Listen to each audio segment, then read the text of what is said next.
This is a little weird, I got to say, for a guy that's listened to all of them, thousands of hours of just any podcast, and every podcast being part of one is. This is your first one? Being on one. Your first podcast. First podcast. All right. Well, guess what? We're already live and we're going. All right. And so, yeah, right before we started recording, you said, what are we going to talk about? I said, bro, whatever the fuck we want. It's funny. Me and Jenny have been talking about that. Dude, you should have Kozak on. You should have Kozak on. And it's because for one simple reason, you're the coolest fucking dude I know. It's in my DNA. It's part of who I am. I'm just being me. And so I always joke. I said the contest for the coolest guy I know is always between Mike Kozak and Rick Seibert. I'll give it to Rick. I like Rick. Rick's a great guy. Dude, it's because, like, seriously, every single aspect of your life, like, Kozak, you want to go fishing? You want to go shooting? You want to go hunting? You want to do jiu-jitsu? You want to do kickboxing? And it's always like, fuck yeah, man, let's go. You have to. And it's always like, I don't think I've ever seen you mad. Literally, I don't think I've ever seen you mad. And you started training with me, what, 2016, 2015? Yeah, about there. Because we opened in 2015. Yeah. And I remember you were one of the, like, OG first guys through the door, and you've been with us ever since. Yeah. And that's like... It goes by so fast, too. It still feels like it's our first day training there. It's fucking nuts, bro. Yeah. And the gym's been open, it's 7 years now, you know?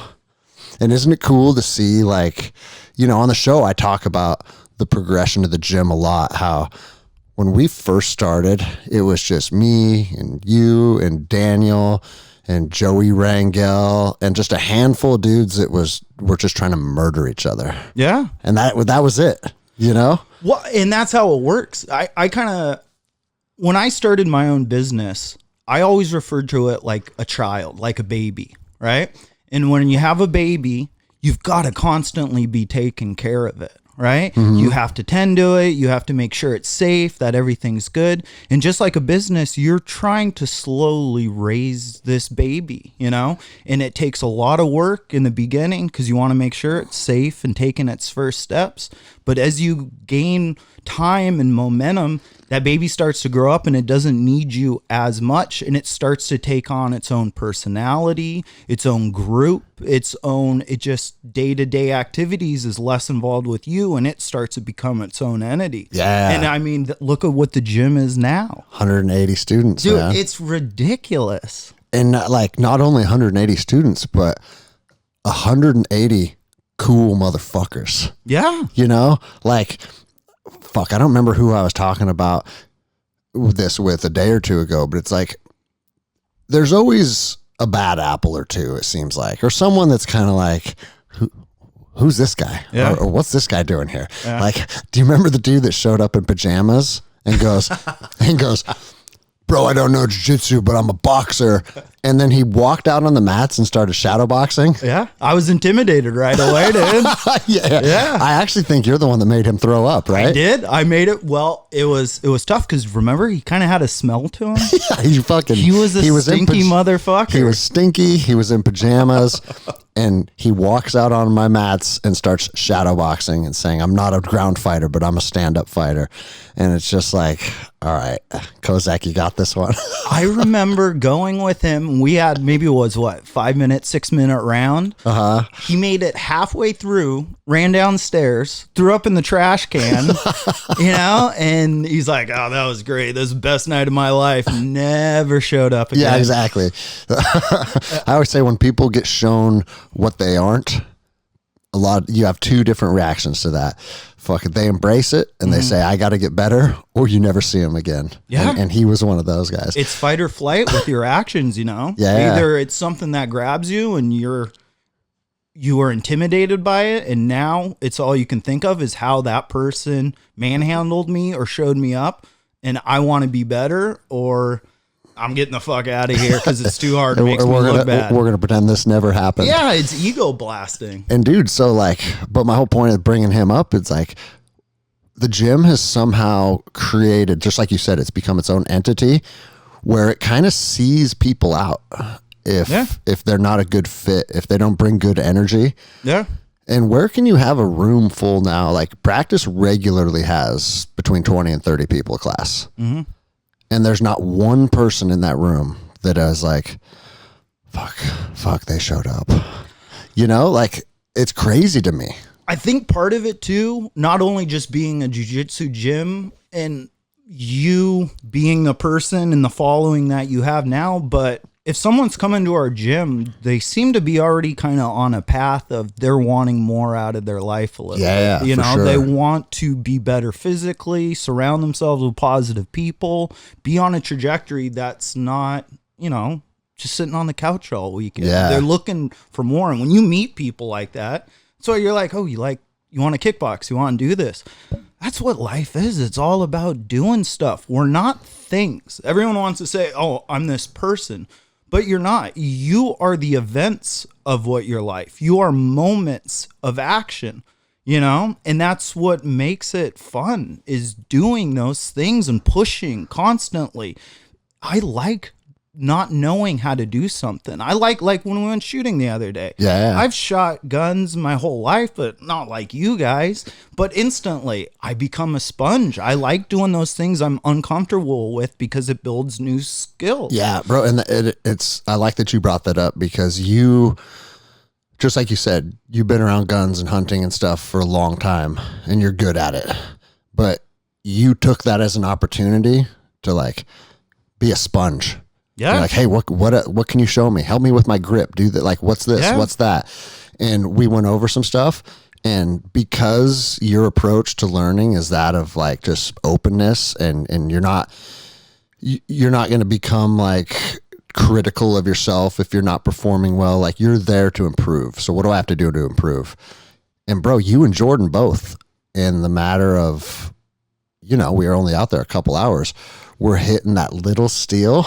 Trying to, you know, yeah. But no, I mean, I'm not saying you were fucking tack driving it every time, but dude, you guys were doing phenomenally well. And it's cool to see, like, both you guys are good athletes. Both you guys are jiu-jitsu guys. Both you guys know what a learning mentality is. And you're like, okay, what do we got to do? Yeah. And it's like in the course of an hour, you know? I learned more in that day of shooting with you that first time than maybe I had in my whole, you know, shooting career, which isn't much, but it's something. It's not my first time, but I think it also goes to the instruction you're getting and the people you're getting it from. If I went to, what was that, Detroit Urban Survival Tactical, you know, and they're showing me what to do, I'm probably not going to take it. But when you have someone that's proficient in what they do, you're an idiot for not listening, no matter what it is. You know, no matter what the subject is, if someone's really good in that field and you're not listening to them, you just lost out on an opportunity. Yeah. And that's one thing that's like, you've met Lappin, right? I don't remember if he's been up here a couple times. Everything that he teaches, he does a demonstration of it first. Yeah. He'd be like, okay, guys, listen, we're going to do 2 to the chest, 1 to the head from this yard line. I want you guys to draw from the holster and establish blah, blah, blah. Like talks them through the exercise. And then he goes, and it's going to look like this. Okay. Everyone have eyes and ears on. Okay. Shooters ready. And he goes through it. And I think what that does, it's like when you as the instructor are showing the students like, hey, this is what I'm asking of you, but I'm going to show you first. Yeah. And then when you see guys that can do it very well, like, oh, okay. Yeah. There's something to this. Because a lot of firearms courses that I've been through, it's taught by a guy with a red shirt that says firearm instructor across the back of it. They have a big belly and they're kind of barking at you. Yes. And they're not showing you everything. Yeah. They're just telling you what to do. And so then it starts to make you wonder. It's like, well, how good is this motherfucker? Well, have you ever had a coach, and especially in martial arts or anything, that will tell you how to do stuff but can't actually do it themselves? And now, I don't mean someone that has an injury, like, oh, you know, I lost my leg or, you know, my back completely went out. Yeah. I mean a guy that's trying to teach other people and can't do it themselves. Yes. You lose all credibility. 100%. And that is why, like, both you and I gravitated towards Charlie Pearson when we were young. Yeah. And because that motherfucker walked the walk his whole professional career. But in the gym, Like, Charlie wouldn't always get down, but he'd get down enough to let you know, hey, I'm still the fucking, I'm still the big fish here. Oh, God. And it's like, I think in order to be a coach or someone that is teaching something, if I'm going to bring knowledge and share it to you, you have to know I'm legit. And that's not like an ego thing or like a big dick thing. It's just, dude, if I'm going to take the role as a coach, you have to know that the words that are coming out of my mouth hold some validity. And I think that's like, from a jiu-jitsu standpoint, that's why it's always important for me to want to always be on the grind with the team, be in the mix. I roll with everybody. Dude, and I've had a lot of people tell me, especially guys that come from other gyms, that are like, dude, you roll with the students like more than anybody. Yeah. And it's like, I think that's important. Yeah. You know, because if I'm, obviously the older I get, the less I roll. And some of the younger guys like Angel and Skylar are like, hey, you want to roll tonight? I'm like, dude, I'm taking tonight off. Yes. But you know damn well I'm going to be here tomorrow. Yeah. And I'll fucking try and kill you. But that's self-preservation. Of course while you're it is. taking it off. It's not that moment when you're seeing your students get better. Yeah. And you're like, you know what? I'm going to go ahead and skip this and not roll with you. Yeah. You know, and you get those people that they get so built up on their own hype. They live off it. They don't have to walk it anymore. They think, oh, in my head, I'm this great person. So let me pretend to be him instead of actually being. And that's like you're saying with lapping and stuff. You want someone to show you how it can be done. It's like, what was that mile time? It was a 4-minute mile or something. Yeah, they didn't think, people thought that breaking the 4-minute mile was physiologically impossible. 100%. And then what happens? One person does it. And then like a cascade, it starts raining off the mountain of all these people that can break these times. Yeah. So that's part of leadership, I think, too, is physically seeing, knowing that it's capable. And then, hey, now anyone can do it, it seems like. Yeah. Not anyone, but. not anybody. There's a lot of pussies out there. Yeah. No, but I think it's important. Like, I'm trying to build a culture at the gym where everybody's willing to grind. Everybody's willing to show up. Everybody's willing to put the work in, and nobody can hide behind anything. Yes. You know what I mean? In the gym, the pecking order is very well understood of where you fall in. And I talk about it on the show a lot. And I don't say pecking order as in like I'm better than you, or I'm the big fish, or I'm the top dog. It's actually the opposite of that. It's comfortable to know where everybody on the team stands. Yeah. And when you say, okay, if I roll with Daniel, what's that going to feel like? Okay, well, we all know. And if I roll with, one of the newer white belts, what's that going to feel like? We all know. And because we all know each other intimately and we kind of know where we fit in, that gives each other a level of comfort that you don't find in normal society. No. And so when you're on the mat with 30 guys and everybody kind of has an idea of where they fit into the pack, everyone can just relax. Because there's no posturing. It's not like big dick energy. It's like, dude, this is who we are. Yeah. And because we're comfortable with that and we give each other just that openness, it's like all the walls are there's no walls up. Well, that's why it's intimidating when you go to a new gym. Yeah. When you go to a new gym, you're like, oh, who's this little blue belt? I'm going to twist him up. Doesn't happen. Or you're just fearful. You got a lot of higher belts there, and you don't know how it's going to end. And that's what freaks people out in life. It's always the unknown. And it's like, it's almost a little mini competition. Yeah. Because like, that, competition, you're learning who that person is and what they bring to the table in real time. Yes. It's like, oh fuck, they got a good grip and I can't break it or whatever, But that's the fun. That's the sexy part about competition, bro. though, is that unknown, though, too, is it's a high, it's a drug. It's when you slap and bump with someone you've never gone with, it just, everything lights off in your system. Dude, it's funny. There's guys that are monsters in the gym and then they're not great competitors. Mm-hmm. And I would say like there's been times where I've fallen into that role, Yeah. And then there's dudes that are kind of like, whatever in the gym. And then when they go compete, just an absolute monster comes out. And then there's everything in between, right? Yeah. But I've been saying like, what I think brings the best version of my jiu-jitsu out is when a high ranking guy visits our gym. Yes.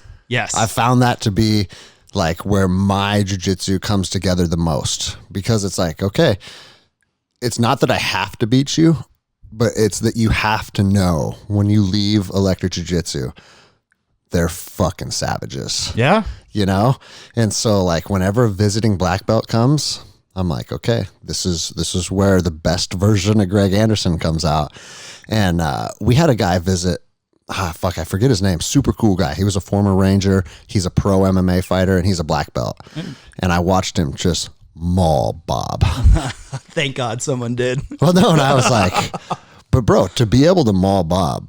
Oh, yeah. You got to be a beast. That lets you know, like, okay, this dude's cut from a different cloth. Yeah. So then I was like, all right, well, when I go with him, I have to bring the best version of myself out. Yeah. And, man, I fucking poured it on him hard. Yeah. And then he told me afterwards, like he wrote me on Instagram, he's like, it was one of those days where I had to drive home with the windows down and the music off, thinking about life, because I haven't felt someone do that to me in a long time.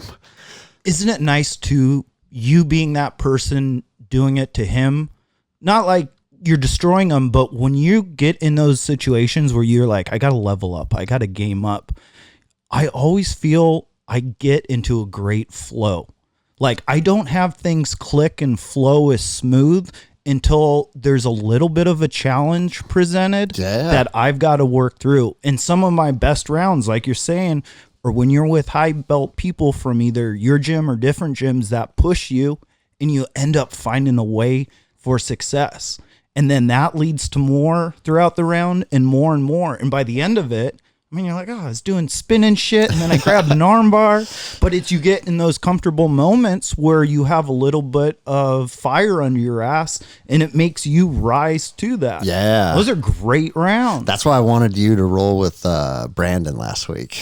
Oh, the guy from Hawaii? Yeah, visiting brown belt. Yeah. You guys would have had a fun round, because he's tough and he's good, man. Well, he'll be back. All right. Yeah, but you also like... And this is a very unique attribute. I feel like the harder you get pushed, the more willing to open up you are. Yes. And you're like, I'm going to try it. Like if I have knee on belly on you, you're willing to really just try some wazoo crazy shit to get out of there, where it's like high risk, but high reward too. Yes. And a lot of people, myself included, the more danger that I'm in, the more I try and really tighten up and play very safe, because it's like, dude, if I have knee on belly, if someone's doing that to me and I turn away, I'm gonna get fucking strangled. Yeah. But if I can't turn into them, so now I'm kind of stuck. So then I play that like I'm fighting to really use crisp technique to try and escape, and it may be a slow process. Whereas like a lot of times you'll throw caution to the wind. That's where it belongs. Bro. And it's like, how the fuck did you just get out of that? You know, like our last round, I was putting you in pretty bad position for the first, probably 75% of the round. Yep. And you were having a tough time getting out of it. Yeah. And then at the last minute of the fight, you reversed it and you fucking did some crazy shit. And I was like, God damn it, dude. Kozak doing what Kozak does. But that's what I like about jiu-jitsu. That's the most fun is I've gotten into a weird place where I know how to pass. I know how to throw up a triangle. I know my basics, but you're a brown belt for anybody that's doesn't spy on Kozak's Instagram. Yeah, but I like getting in super deep, getting in positions where you'd never be normally. You know, you always hear about people, start in compromised position. Don't start there. Work into it. You know, let the roll take you there. Let the roll, and then figure out how to get out from there. Because so many times, I mean, it's like you're getting folded in half. You got these weird lapel grips happening. But when you're able to see a little bit of daylight and start, I think I can wiggle just here and get his weight on top of me. And next thing you know, you're sweeping someone. And for the past 30 seconds, you're thinking about tapping. You're thinking about I can't breathe. It's uncomfortable. He's constantly on top of me, putting threats in. But once you get out of it and all of a sudden you're on top of that person, it's the best feeling in the world. So it's like you purposely weather a storm. Yes. Yeah. Yeah. No, that's interesting. And rolling with you all the time, hearing you say that, it makes perfect sense, because my whole style is kind of the Hicks and Gracie approach, where it's like I move from step 1 to step 2, and then I never move back to step 1. It's like I incrementally progress my positioning until I can finish you. Yeah. And I'll do rounds with you where I incrementally progress my position, progress. Now I'm looking for the finish, and you fucking force it back to step 1. And it's like, it's frustrating because it's like, it goes against how I normally roll. With most people, if I get to neon belly and I have the far side underhook, all right, it's only a matter of time. And with you, it's just, I'm just getting started. Then you'll fold in half. You'll put your foot inside of my belt or something crazy like that. That's my new move. I don't know why. I'm finding it now. I hate it. You and everyone else. I hate it when you do it. And I hated it before when Mark would do it. Because like Mark is so long. Yeah. It doesn't, dude, I can be like north-south sprawled on his face, and somehow his foot ends up in my belt. Yeah. And you know how strong he is. Oh, yeah. So it's just... Oh, and he's got 8-foot limbs, so it's like a crane lifting you once he gets a little leverage going. And then there's always a part of me that's like, that's bullshit. Like, I don't really believe that, because you just put your foot in and you moved me in a position that you wanted to, you know? Yeah. But it's like, damn it. That's how I get fucking reversed. It is bullshit, though, like in no-gi, because there's no... lapel or belt to put it in, where it could be, where it'd work in real life is if you got in a fight with a guy wearing a bathrobe, and he's got a belt around his waist. Dude, this is a good subject to talk about on the podcast, because I actually was just asked this by, those two younger kids that just signed up that were the wrestlers. Yeah. They were asking me like what, my personal opinion of gi versus no gi. Make no mistake about it, your gi training is just as likely to be used in real world, if not more. Yeah. Especially living in the Seattle area. Everyone's got a coat on. Everybody has a coat on. Everybody has pants on. And I've used it enough in real world, like as a police officer, just the way that you just grab people. Yeah. And your gi training, unless you live in Hawaii and you're fucking surfing all the time and you're only in a pair of Sunga shorts, but like gi training carries over to real world application just as much as no gi. Oh yeah. People start to think that it's like part of a gi is kind of like a nerdy martial arts thing.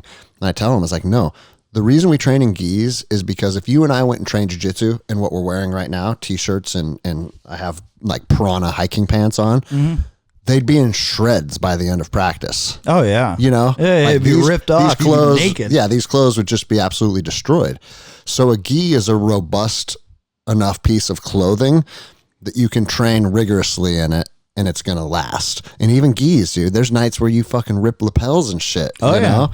And so like, don't think that the gi is some nerdy martial arts approach.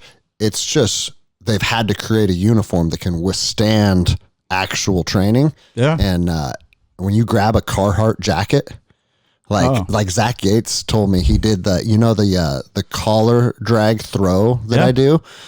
I taught him that. And then he was on patrol and he was in a foot chase with a guy and caught up to him. And he said the guy like turned and squared to him, 4 fingers in his jacket. And he threw him so hard that he went through a wooden fence.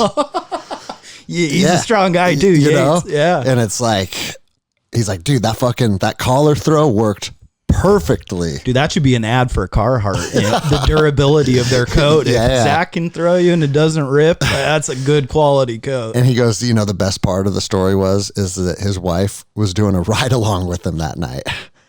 And he's like, she got to watch me do that. I'm turned on just from hearing that story. I could only imagine her. That's her man. What initially, because I'm sure we'll go down 100 jiu-jitsu rabbit holes, but what initially, because you grew up in Snohomish, you graduated, 2 years behind me? 2002.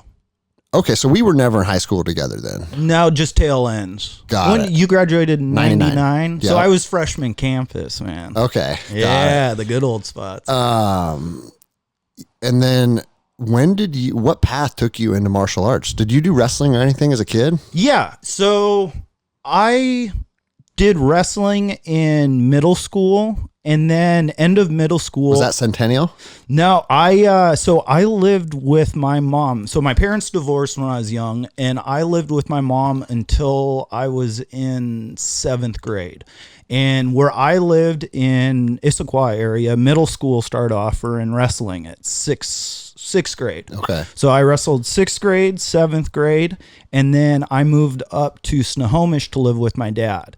And then there I wrestled at Valley View for 8th grade, and then in high school, 9th and 10th grade, I wrestled. Got it. But so once you got a lot of wrestling then in your I had a decent as a kid. Yeah. Just learning the fundamental moves. You know, you watch kids do jiu-jitsu, and then 2 years later, it's like, dude, all you know is perfect technique. Yeah. So getting some of that ingrained definitely helped as a young kid. But at about 10th grade, I fell in love with snowboarding. I grew up skiing my whole life. My dad was a ski instructor. I always had him on. But once I put a snowboard on, fuck wrestling. Everything went to the side. And it was great, though. My dad and I, every Friday after school, he'd pick me up from school. We'd go up, hit night skiing, do that all day. Stevens Pass? At Stevens Pass, and then come home, sleep, Saturday morning, head back up and do it again. So we were very active and stuff. And then wrestling, martial arts, all that kind of fell to the wayside. And honestly, what got me back into martial arts is I dated a girl, and just like many people in relationships, you get a little lazy, you get a little fat, you know, and when we... That was her or you?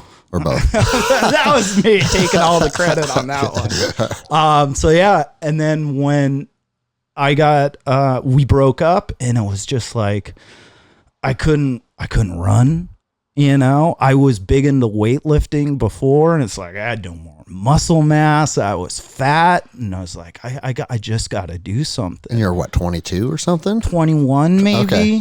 And all my friends were into UFC. They all loved UFC. We'd go watch. They were into watching UFC. Yes, okay. Watching it.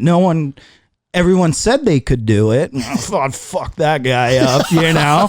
Yeah. Guys, I don't even know how to jab. Bro, Tyler Stanaway's uncle said he could beat up John Jones.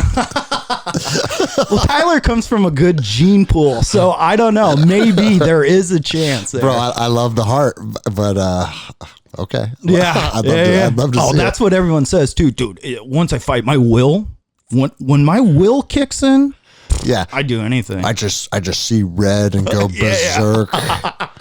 And this is why I always tell people to say that shit. I'm like, you don't think George St. Pierre and Anderson Silva have fucking will too? Yeah. And desire to win? Yeah. And they're super athletes too, and they're strong too. Yeah. And they have technique. Yes. All right. So they have everything that you have, and they have technique. There you go. That's the key. So tell me how what you have is going to outperform what they have. Yeah. You know, it's people are ridiculous. You know what they say? And guys are the worst. Every guy thinks he can fuck, fight, and drive, you know, and they can't do any of them, me included for the most part, you know? So then you started, your social circle was getting into the UFC. They were watching it, and I mean, after all of them, they go to the bars and watch it. You know, they play the fights and everything. And I was watching it, and everyone's like, "God, that's crazy. That's the most insane thing." I mean, I could beat someone up, but you know, to do this, it seems a little different.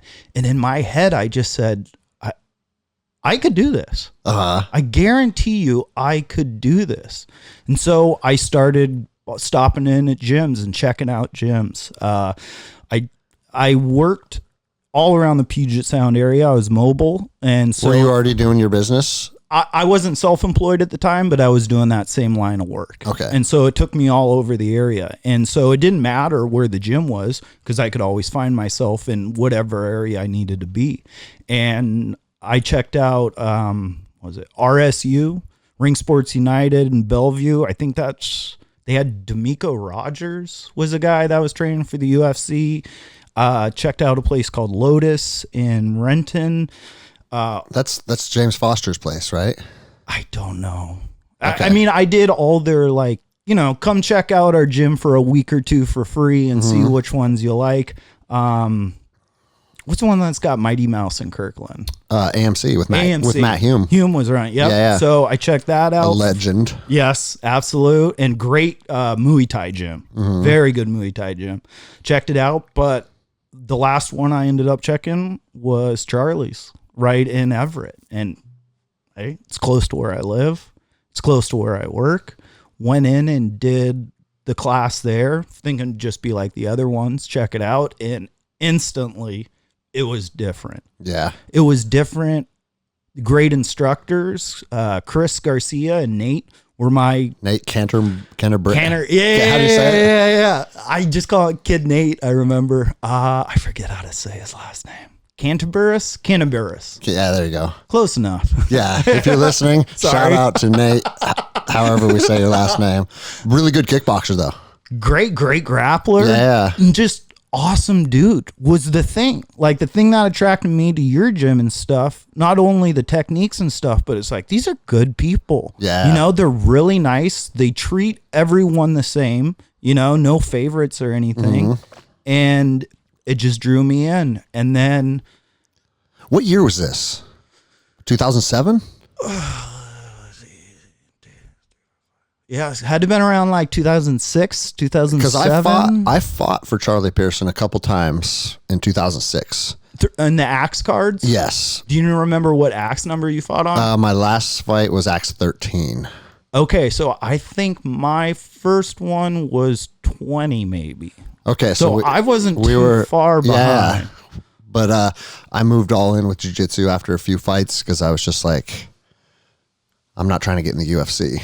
Yeah. And I love grappling. Yes. But that's my story. Well, back to your story. Oh, okay. So then you found Charlie's.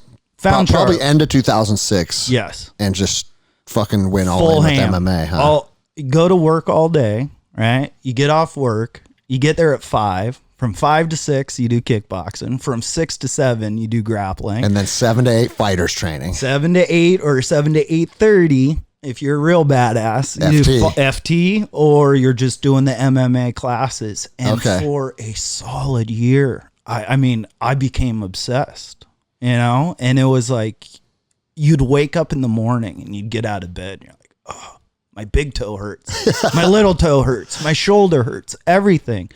But you just knew, all right, get through your day, get to the mats. After about 15 minutes of doing it, didn't think about your pain. It started warming up, and it became, that was just life.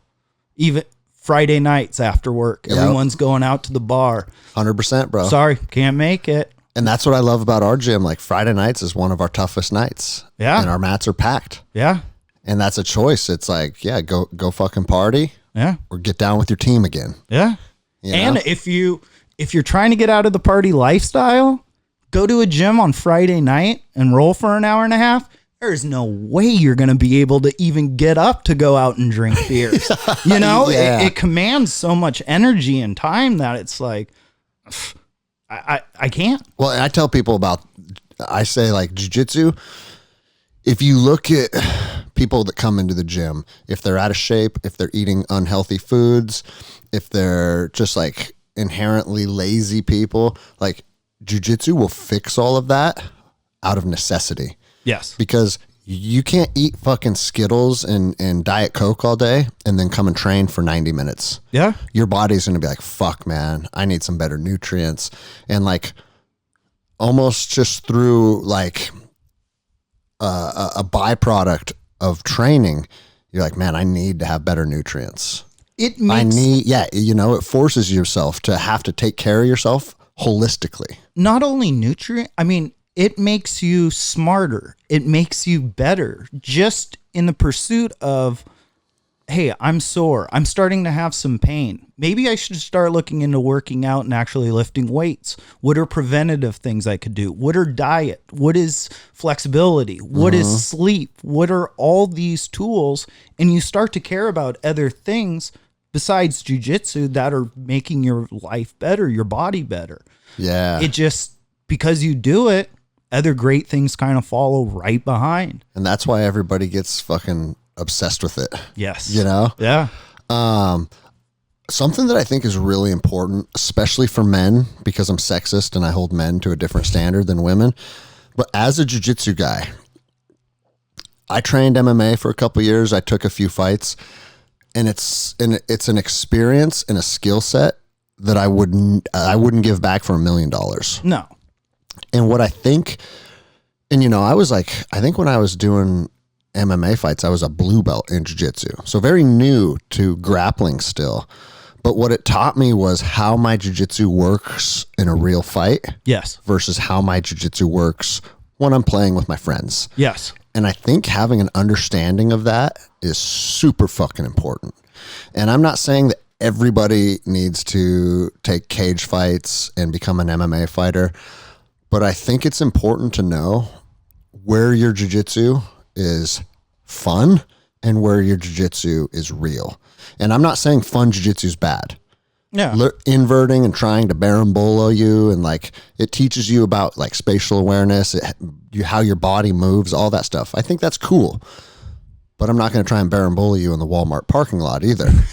Yeah. And I'm thinking about incorporating, once we move downstairs and we can have more time on the mats, I'm thinking about incorporating a class, maybe 2 nights a week, combat jiu-jitsu. Yeah. Where we're not MMA fighters.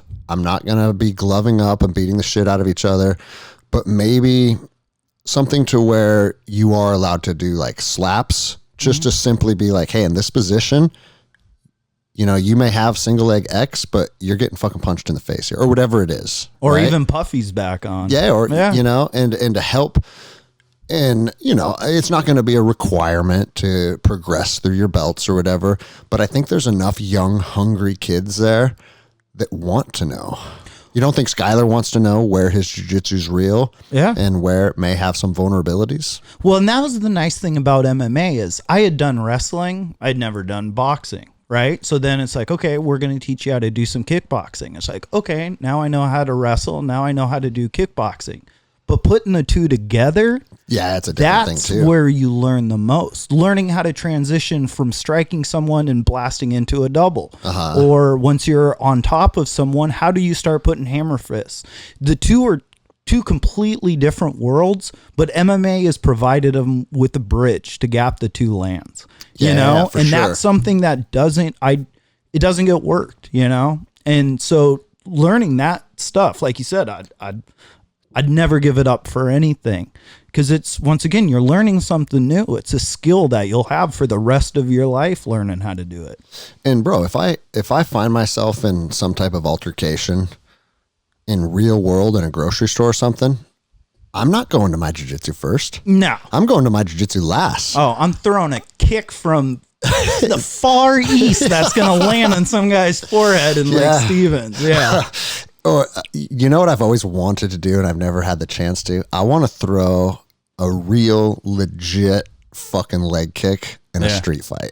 Oh, just watch him buckle. My leg kicks, and I mean my leg kicks like I'm still fucking something. But when I was 27, whatever, like throwing fucking 1,000 kicks a week or whatever it was, I felt like, dude, I'm like fucking Crow Cop. You know what I'm saying? And it's like, and then the other side of it is I had training partners. Do you remember Mario Miranda? Sounds familiar. So he was with C3 and he got a UFC contract. Okay. And he ended up making the switch to Matt Hume. And I don't remember why or what all the reasons were, but that motherfucker, man, he would kick you so hard that like you could barely get out of bed in the morning. Oh. And it would just buckle you. Yeah. And I had another training partner that was that I used to train with in Iraq. and he could stack 2, 3, 4 leg kicks in a row. And he was just like, da, da, da, da, da. It felt like a machine gun, dude. And so anyone that thinks getting kicked in the leg is not a viable technique in a real fight, you just haven't been kicked in the leg yet. Leg kicks and body shots hurt worse than getting punched 100% in the face. they do. 100% they do. Charlie used to say, you can knock dudes out with fucking liver and kidney shots if you hit them hard enough. Yeah.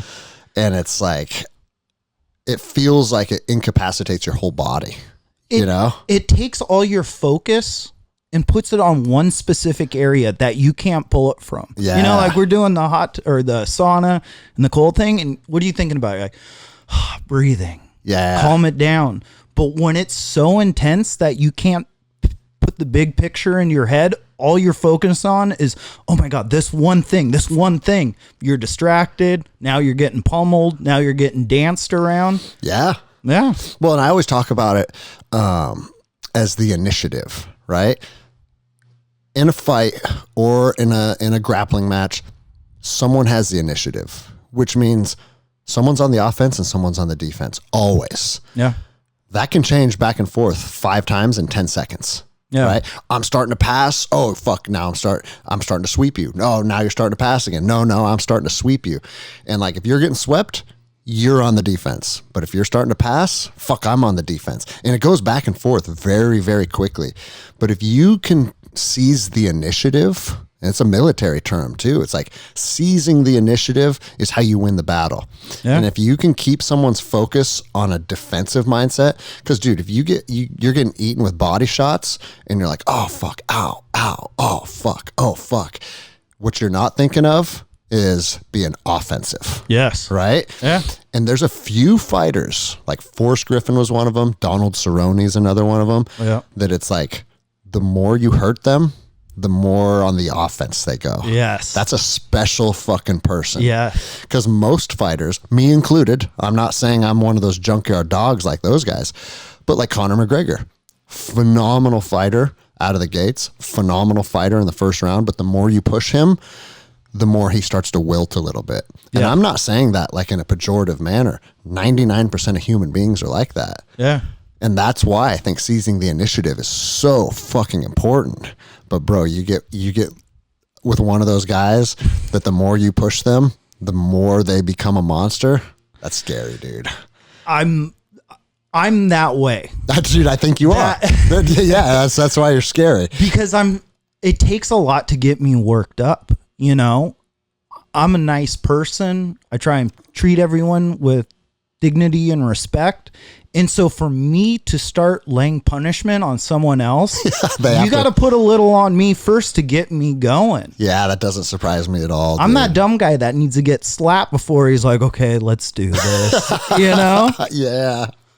But it's just different. But that's a good thing to learn where you sit, because in life too, maybe you're not extremely motivated.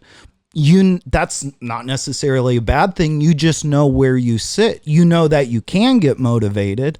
It just takes a little riling you up. So sometimes you need to know how to rile yourself up. And then on the Vice, you get people that are just hotheads or out of control. They need to learn, hey, you got to pump the brakes a little bit or you're going to blow your whole wad right off the bat and have nothing left. You know, I still to this day have not figured out what the best energy to bring to a competition is. Do I want to be completely calm? You know, like you remember watching Fedor fight? Fedor used to pick his nose while they were announcing him. You know, just like literally, I'm about to be fighting for the World Pride Championship. Yeah. In 25 seconds.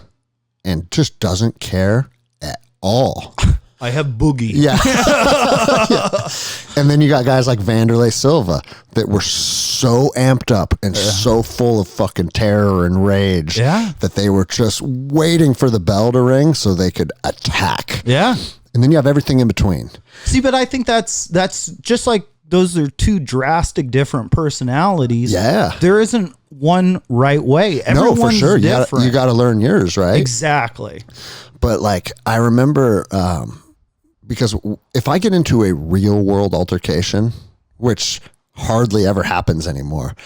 But I get so, like, I'm so filled with fucking rage that, like, I feel unstoppable. Yeah. Right. And like the few times Jenny's seen me just lose my fucking mind and be like, hey, motherfucker, let's go. And just like unstoppable. Like I fucking just like attacked this dude in Kirkland and put him in a tie clinch and kneed him in the head 20 times. Like I feel unstoppable in those moments.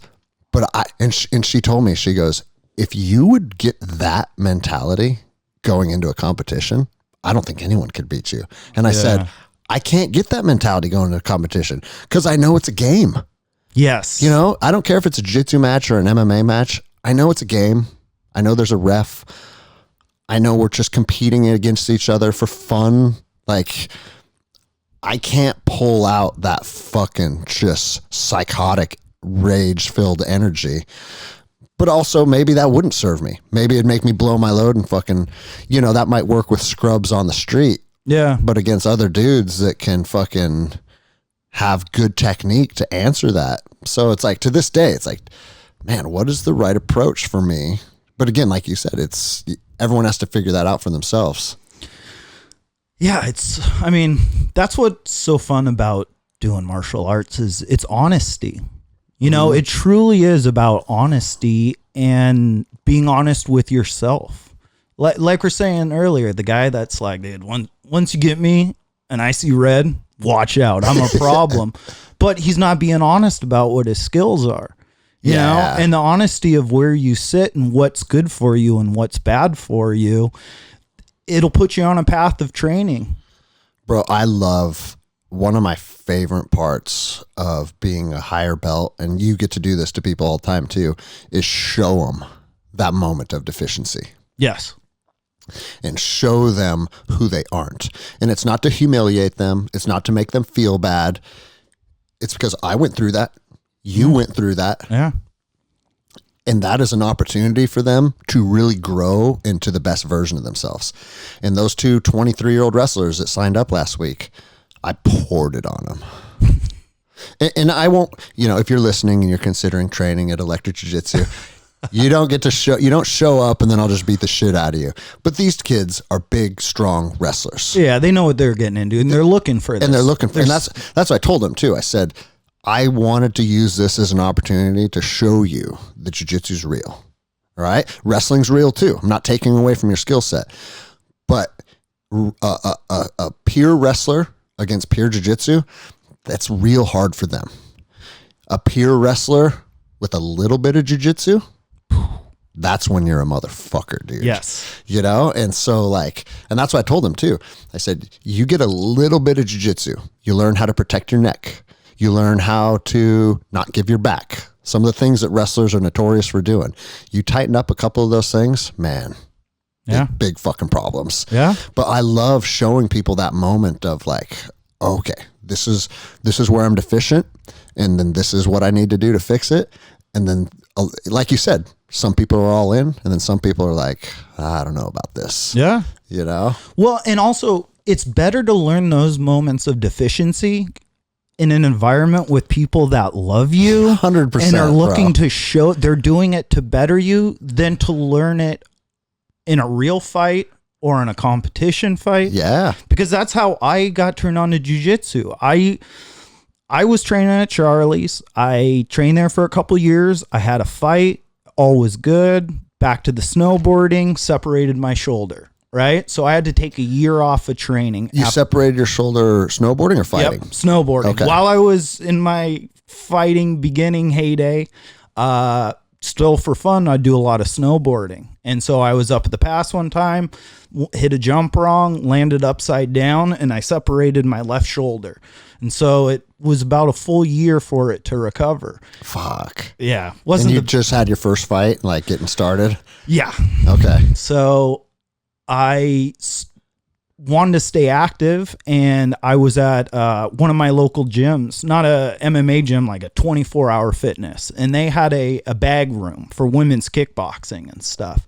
And everyone's lifting weights, and I'm just in there in my little short shorts, you know, trying to slam that bag, working kicks because my arms didn't work.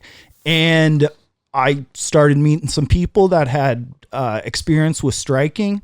And Charlie's was great showing striking and MMA fighting and stuff, but I wanted to learn a little bit more with kicks and Like traditional Thai boxing? yes, and also point style karate is the people I learned it from. So it was a lot of in and outs and being extremely light on your feet, so you're constantly ready to cut angles, throw wheel kicks, throw spinning back kicks.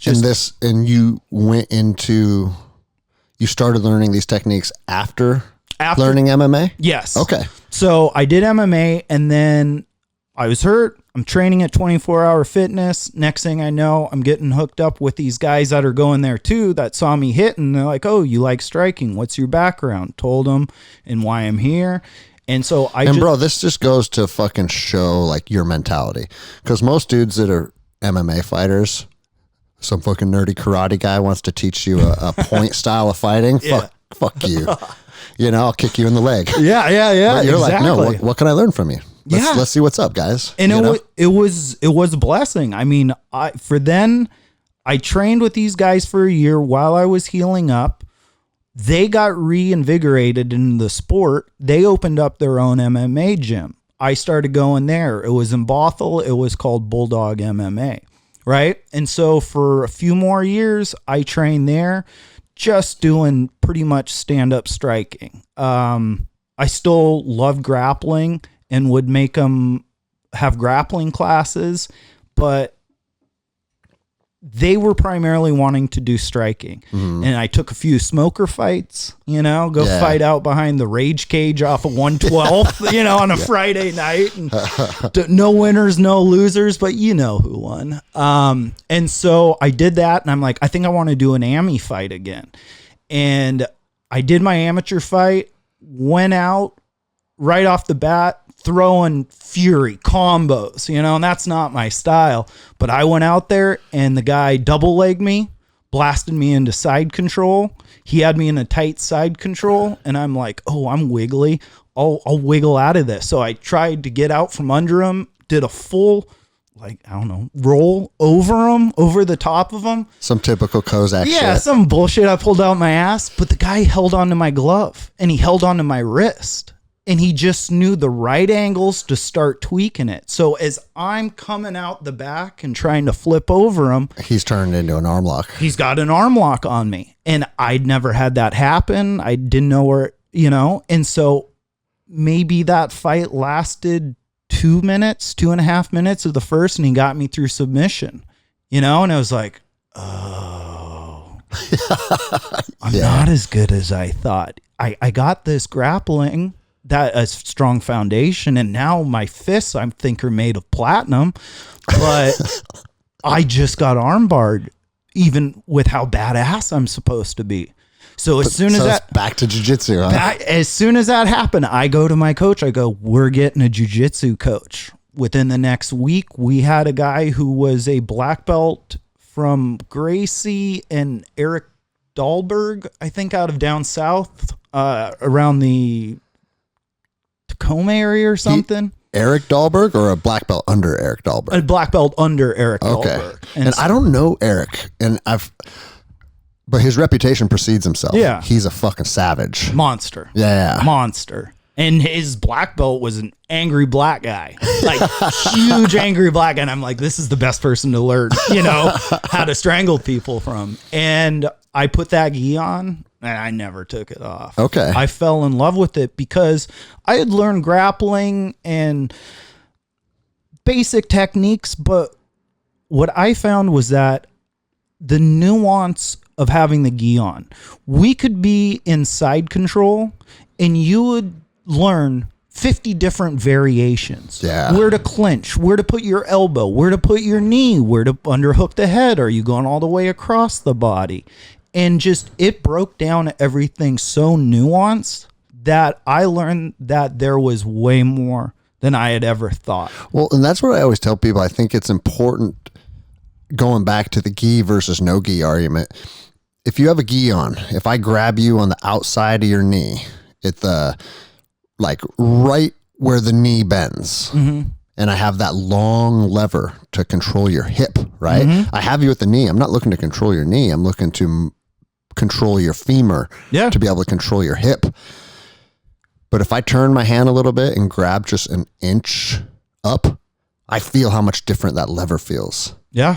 And I think the gi really shows you control points of the human body down to where literal centimeters make huge differences. 100%. That's a harder lesson to learn in no-gi, but it's applicable in no-gi too. Yeah. You know, and I that's one reason why I think it's super important still. Oh, 100%. Yeah, just the littlest things. Like you say, grabbing the outside of the knee, try grabbing the inside then. Yeah, exactly. And now you have a whole new control from moving your hand ever so slightly. And there's places where the inside makes sense, and then there's places where the inside will fuck you. Yeah, you know, get what your I mean? hand trapped all of a sudden. Yeah.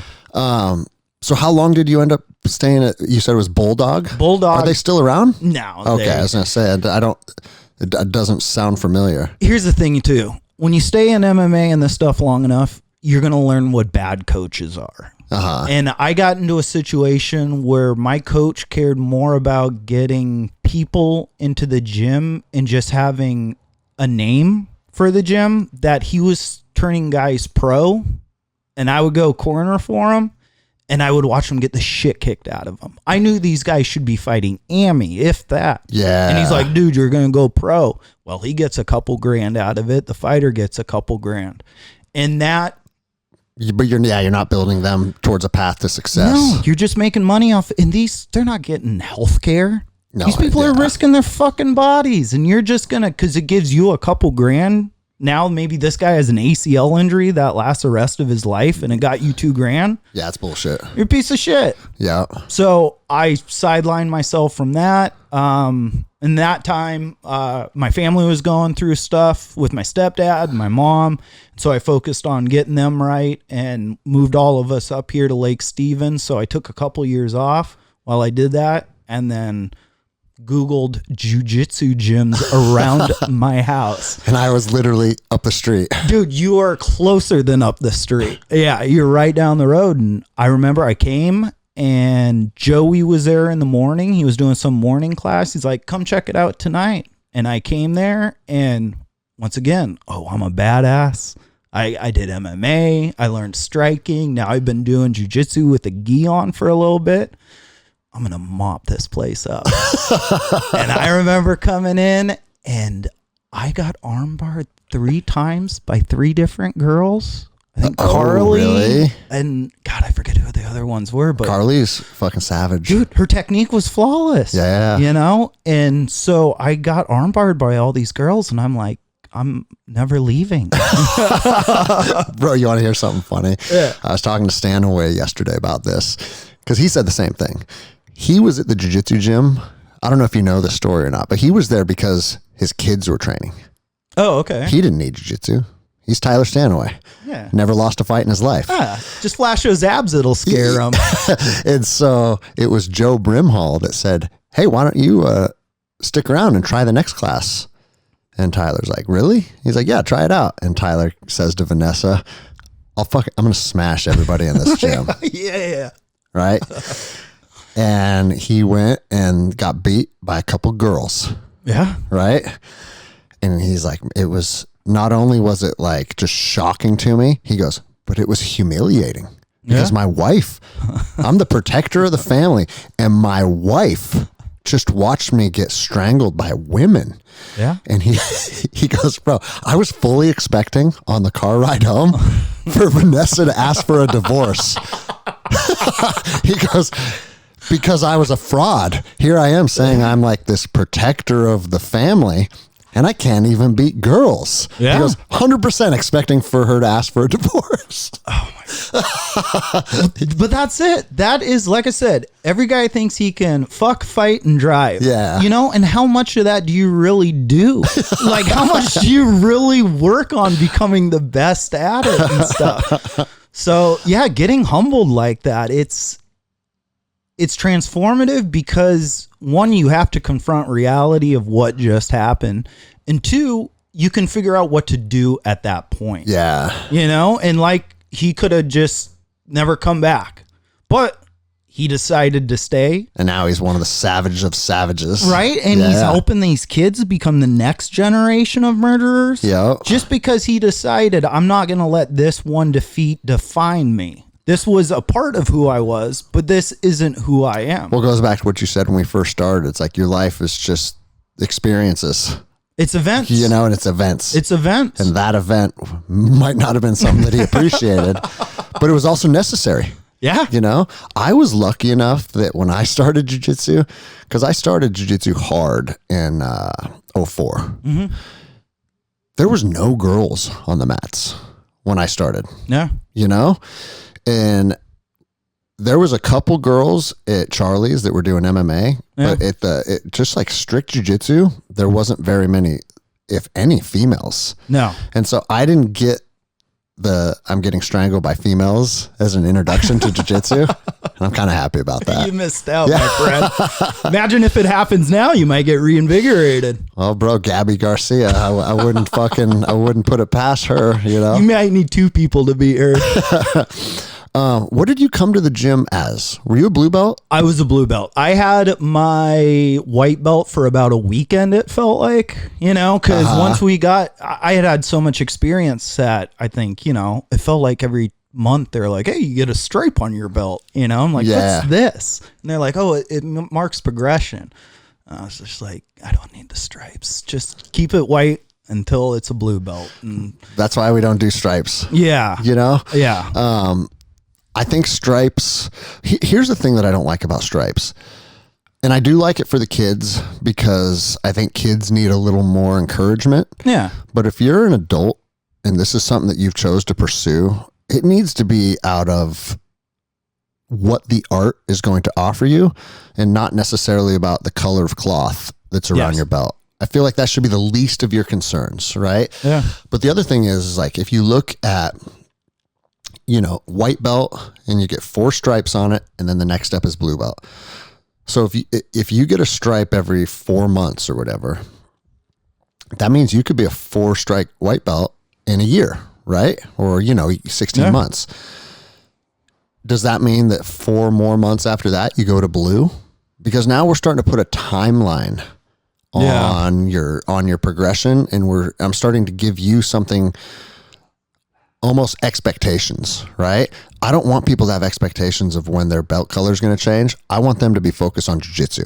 Yeah. And so once a year we do our promotions. You either get a promotion or you don't. And then it's back to the drawing board with no emphasis on that. And the only thing in our gym, and I actually think about changing this up sometimes, where we really even acknowledge your belt color is line up. Yes. You line up by your belt rank at the end. Yeah. And it's even that sometimes makes me think like, why should a black belt stand somewhere where a white belt can't stand? You know what I mean? And it's like, on one hand, because they've earned it and we're respecting the hierarchy. But then on the other hand, it's kind of like, do we really need a hierarchy? Because everybody already, like we already said, everybody knows who everybody is. They're pecking order. You know? Yeah. And I don't know what the right answer is. I mean, as much as it doesn't matter having those stripes and stuff, or it doesn't matter the color if you have stripes, I think in the beginning it does. Because like you said, you have to see something, because you just have this white belt on and you need to see a little bit of progression. Once you get higher in color, you know where your progression sits just on how your game is. Yeah. But when I was a blue belt wanting to be a purple belt, you had no clue. When I saw people with a purple belt, I thought it was the coolest color ever. Black and brown didn't matter. All I wanted was that purple. Bro, I still kind of feel that way. Damn. Being a purple belt for life wouldn't be terrible. It's not the worst. Because, dude, purple belts can be world beaters. Yeah. They can be fucking savages. Yeah. Like when you slap a bump with a purple belt, you really have no idea what you're going to get. Yes. You could be in for a fight of your life, or you could absolutely mop the floor with this guy. 100%. And so it's kind of like you're always in that state of unknown with purple belts. But then the other side of it is there's no expectation on you really either. No. You're not a brown or black yet, so you're not necessarily academy leadership yet. Like people aren't coming to you with questions. I mean, as a good purple belt, you can absolutely take a leadership role and show people stuff. And I love it when purple belts do that. Like you were just saying with Tyler. But the other side of it is eyes aren't on you yet, unless you kind of want them to be. Yeah. And so like brown and black belts, people look to you for answers. Yeah. You know, and that's cool too. That's Yeah. part of the path. But a purple belt, man, it's I used to call it being a tab spec 4 in the Army, where it's like it's the rank where you're no longer a private, but you're not a sergeant yet. Yeah. So people don't fuck with you, but you also don't have any responsibility. Yes. And it's kind of like, man, I could do 20-year career at this rank, you know, minus the shitty pay. Yeah. But yeah, that's what a purple belt is. And it's how fast, how long were you a blue belt at Electric? I don't even remember. God, maybe a couple years, 2 Okay. years, maybe. Yeah. But I mean, that wasn't 3 times a week jujitsu. That was almost 5 days a week jujitsu and morning classes mixed in there. And we were doing some kickboxing too back Doing then. some kickboxing and just throwing it all in. And that's what I love. I Would think you ever want to run kickboxing classes again, like for the school? Yeah. You can say fuck you too. Like I like striking, and you think people grappling are awkward off the mat? At least you watch videos of like baby bears being born and they know how to wrestle. And most kids want to wrestle too. No one knows how to throw a punch, you know? So the feet, all this limp wrist shit. So the feeling I get being able to show someone just a jab cross and have them doing it properly, it's the greatest feeling in the world because it's not natural to move that way. Because I'm thinking once we have 2 mat rooms, which hopefully, I don't even want to put this out here because I don't know what the timeline is, but I'm hoping that the new gym is getting built by mid or end of summer. Mm-hmm. But regardless, whenever that happens, we have 2 mat rooms. I'm going to start doing a Jiu-Jitsu 101 class a couple nights a week. Mm-hmm. That'll be happening at the same time as the regular class. Yeah. So if you're brand new and you don't know how to shrimp and you don't know what the mount is and you don't know how to pass a guard, but the lesson of the day is fucking inverted De La Hiva, you should probably go upstairs and hit 101. Yeah.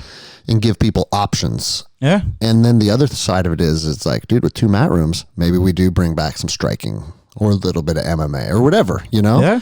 Just make the facility have the potential to really fulfill the needs of the students. Well, and the other thing too that's interesting about striking is it's supposed to be the more violent thing, right? Uh-huh. And I notice way more girls like to do kickboxing than they do grappling. 100%. Dude, Angie and Jenny used to go upstairs and do kickboxing with me. And every time I asked them to do jiu-jitsu, both of them were like, yeah. Ugh. Yuck. Yeah, it doesn't make sense. You'd think they'd want to do the thing that isn't as violent maybe, but it just attracts them. Women love doing those kickboxing classes. Yeah, and it's empowering for them. Of course, dude. Angie asked me the other day, I forget, she wanted me to do a workout with her. And I was like, no, not today. And she said something like, that's weak. And I said, then come do Friday night rolls. I'll do your workout, but then you have to do mine tonight. Yeah. And it's 90 minutes of rolling. Yeah. She's like, ew, no, you know, and it's like, yeah, of course, ew, no, you know, some dude on top of you for 90 minutes. Maybe that's it. It's the contact. It's the sweating on the other person happening. Bro, it literally was Alex Chang. And dude, Alex, I actually think is very good at dialing it up or down, depending on if he's rolling with a woman or a kid. Mm-hmm. He had a good way of bringing the right energy. Mm-hmm. But he had Jenny, my wife, mounted, and she said a drip of sweat came off of his chin or his nose, and it went either in her eye or her mouth. I don't remember. Yeah. But either way, she's like, I'm fucking done with this. That is disgusting. How do you do that? And I was like, dude, I try and drip sweat in dude's mouth sometimes. Yeah, make it uncomfortable. You know? And I said, maybe close your eye next time or close your mouth. Breathe through your nose. But, you know, goes back, you said it earlier, like you don't want to learn that lesson in a dark alley, right? No. And that's what I told Jenny. I was like, do you want some dude mounting you dripping sweat in your mouth in a dark alley, or you want to do it on our mat room. Exactly. You know, because man, if 2020 and beyond, the last 2 years hasn't fucking taught us anything, it's that the world is still crazy. It's still violent. There's still psychotic motherfuckers out there, like that dude 2 weeks ago shooting a bunch of kids again. Like, we got a bunch of motherfuckers in this world that you should be prepared for. Yeah. And I think it's on us as the men and the protectors to really be the ones to put the emphasis on it, to take care of our women and our children. But our women, our children don't get a free pass either. No. Like, because I'm not always with you. Yeah. And so like I see you and your wife are doing kickboxing once a week now. It's like, it's important that they increase their capabilities too. Yeah. You know?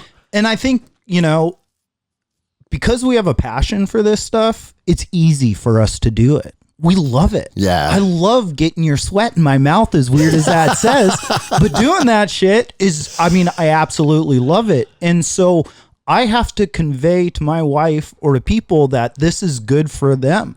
And I can't drill sergeant it and just start yelling at them to punch. I have to make it semi-fun, semi-intriguing. That's one of your fucking gifts, man. Oh, like, Gregory. No, it's the truth. Like Angie used to say it all the time when you would run kickboxing classes. She's like, dude, Kozak's classes are fun. You know? And more so than like the actual drills you're running or the technique. Yeah. It's the energy. That's everything. That's everything. Yeah. You know, like people come upstairs, you have a smile on your face and you're positive. And that's what I tell everybody. I was like, I have 2 requirements if you want to be a member of this team: a positive attitude and a good work ethic. Yeah. That's it, bro. It's actually a very simple formula. If you show up and you're nice to people and you train hard, you can be fucking black belt world champion someday. Everything falls into place. Yeah. You're just setting yourself up and then everything else happens on its own. You don't have to do the work. The work is just showing up. I say it all the time. The work is walking through the door. Yeah. For me, coming up through the ranks, like when I was at Boucher's gym, it was literally 100 yards off the freeway. And that freeway was my commute home. So like between work and my house, I would drive right by the gym. I could see it. But it was about an hour and 10 minutes into my drive. Jesus. And so I had an hour and 10 minutes to come up with all the excuses why I shouldn't go to practice tonight. And it's like, dude, you're tired. You're busy working on this case all day and this and that. And you would tell yourself a million reasons why you shouldn't train. And dude, I wouldn't come to the conclusion of the argument sometimes when the off ramp was 100 meters away. And I'm like, go to practice, go home. Go to practice, go home. Fucking pussy, you're going to practice. And like in my Mustang, veer off the off ramp at the last minute. And dude, it's like there's 2 motherfuckers inside of me. I feel like Jekyll and Hyde. Yeah. And like you said, okay, the work is done now. I walk through the door, I put my gi on. Now it's on Marcus. Yeah, exactly. Tell me what the fuck to do and I'll do it. Yeah. You know? How bad is that LA traffic, or was that LA traffic? Bro, hellacious. Really? Like my house was 72 miles away from my office. Okay. So I worked downtown LA and my house was in Lake Elsinore. Okay. And so it was in like the newer neighborhoods of Lake Elsinore. And my gym was in Corona. So like I said, like probably 3/4 of the drive would get me to the gym. And then after practice, I'd have the last little quarter of the trip. But dude, regularly 2.5 hours. Fuck, for 70 miles. Yeah. Sometimes up to 4. That's ridiculous. Bro, insane. And I don't know. And you know what? Looking back on it now, because me and Jenny talk about it, she's like, I don't know how the fuck you did that. Yeah. Because I would wake up and leave the house at 6 to be to work by 9. And I would leave work at 5 to get to my gym by 7. Yeah. You know, because commuting home, usually a little lighter.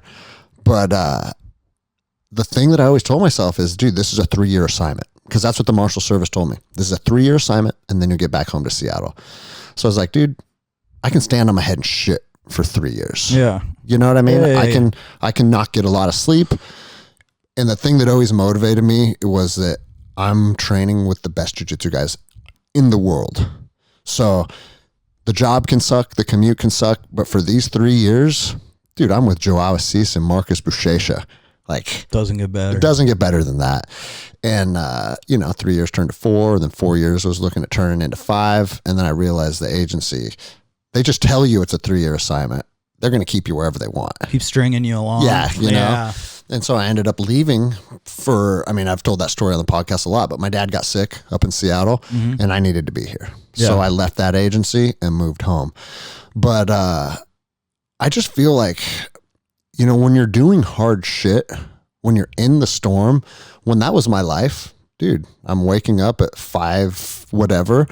I want to be on the road by 6. And it just, your norm is no longer hard because that's your norm. Yes. And it's, dude, I got kids to feed. I had bills, like the same shit as everybody else. This is what I have to do for right now. Yeah. Until I build a path to somewhere else. And it didn't feel like driving 4 hours a day was a big deal anymore. It became normal, Well, it goes to part of your personality and stuff, but also I think people don't like to put emphasis on just the crappy parts. Like, and how good it actually is. Like you said, you've got to drive 3 hours. You got kids, you got all this stuff, but no matter what, you just have to make it work. And that in those times where it's like, I wish I only had a 20-minute commute, or man, I need to change my job, or I need to do this, which are all sometimes good things you need to reflect upon. But the fact that you did that for 3 years and it wasn't even a question that this moment that sucks, it's just, this is it. And I have to just do it, that embracing of it. Dude, the older I get, the more I think about, and this would probably be a good segue, because you ended up going from working for other people to working for yourself. Yeah. And I think being on the grind where other people are telling you, you have to be here at this time. This is your mission. This is your job. You're going to be on patrol. You're going to be deployed. You're going to, or when I was an officer, or when I was a deputy, like, other men are telling me where I have to be and what I have to do. And I think that especially through your 20s, you should have other men telling you what to do, because it's teaching you the right way to do things. It's teaching you discipline. It's teaching you being able to adhere to a timeline and being able to meet expectations and all the things that are necessary to one day when you fly the coop and open your own business. All that shit's important. Yeah.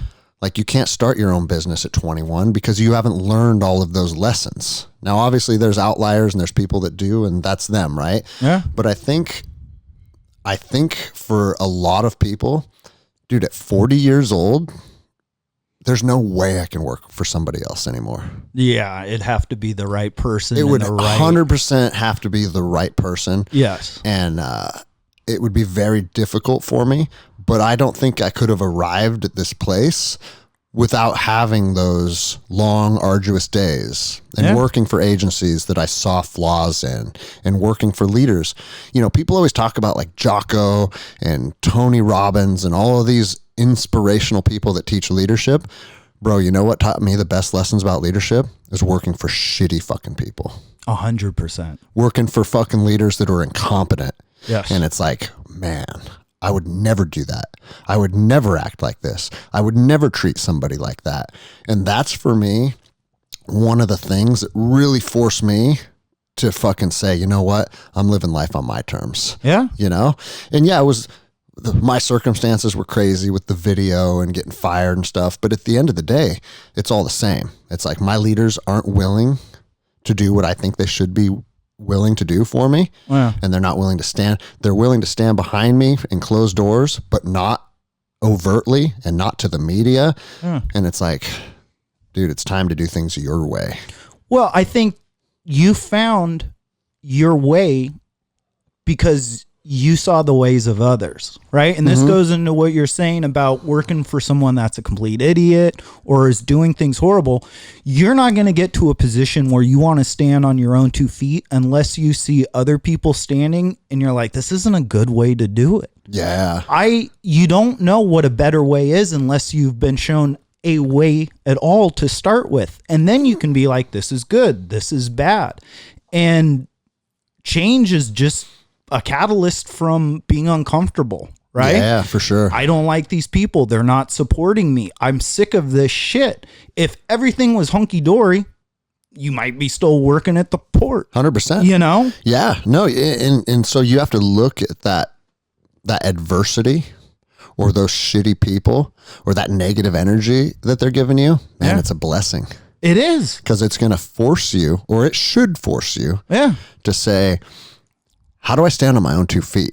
Yeah. And one thing, it's a lie that I think a lot of people tell themselves, and especially in the law enforcement community, it's like, dude, well, what else can I do? I heard a lot of people say to me when I got fired, they're like, well, dude, you have jiu-jitsu. You have another skill you can fall back on. I don't. That's a victim mentality. Yeah. Because to say that you don't have another skill, like, bro, if I didn't have jiu-jitsu, I wouldn't have done anything any different. Except maybe I'd be working for Mike Kozak as a real estate agent. You know what I mean? Like, to say that you don't have any other skills, so you can't learn anymore? Yeah, like, come I'm on. done. I'm done. And that's a mindset of failure. Yeah. And if you're gonna trap yourself for this is our life, dude. Yeah. And you're gonna work for people you don't like, doing a job that you don't like, doing something that's not fulfilling. For what? For money? Yeah. Come on now.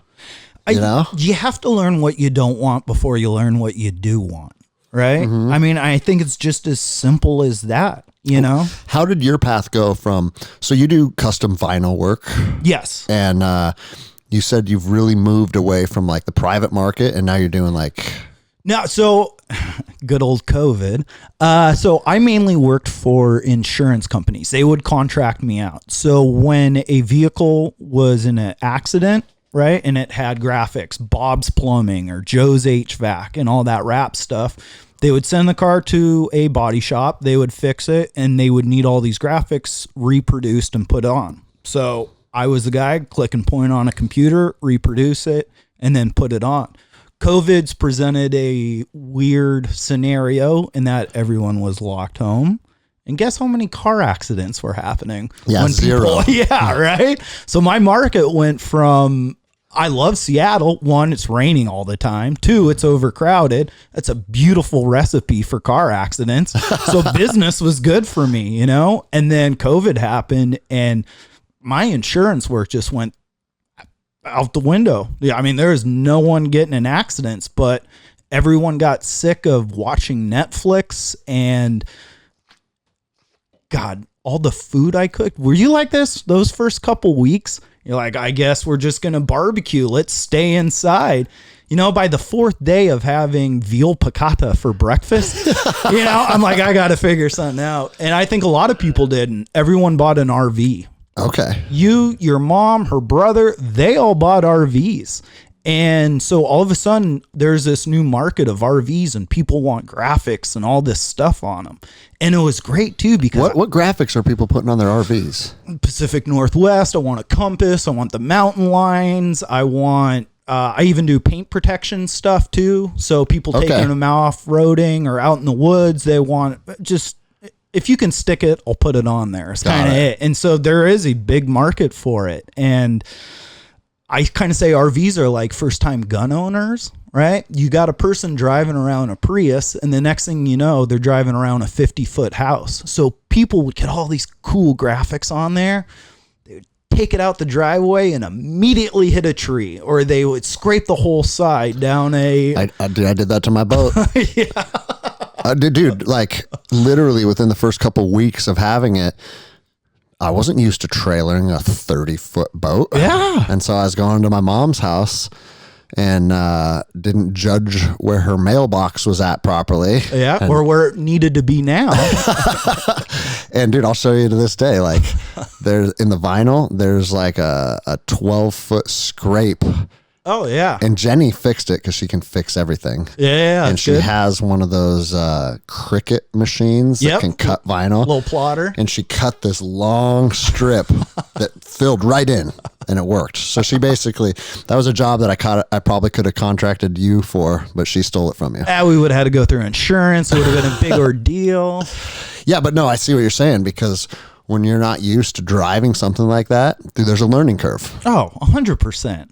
Yeah, and so I would do graphics for people, and then they would crash it. And the next weekend, hey, remember that thing you made? Can you make a couple more of those? You could just hit reprint because it's still saved on your computer. Oh, repeat customers are the best. Yeah, you've got everything on file. So I've had to pivot a lot more into recreation, which is fine because I like hunting and fishing, and I do a lot more boats. I do a lot more RVs.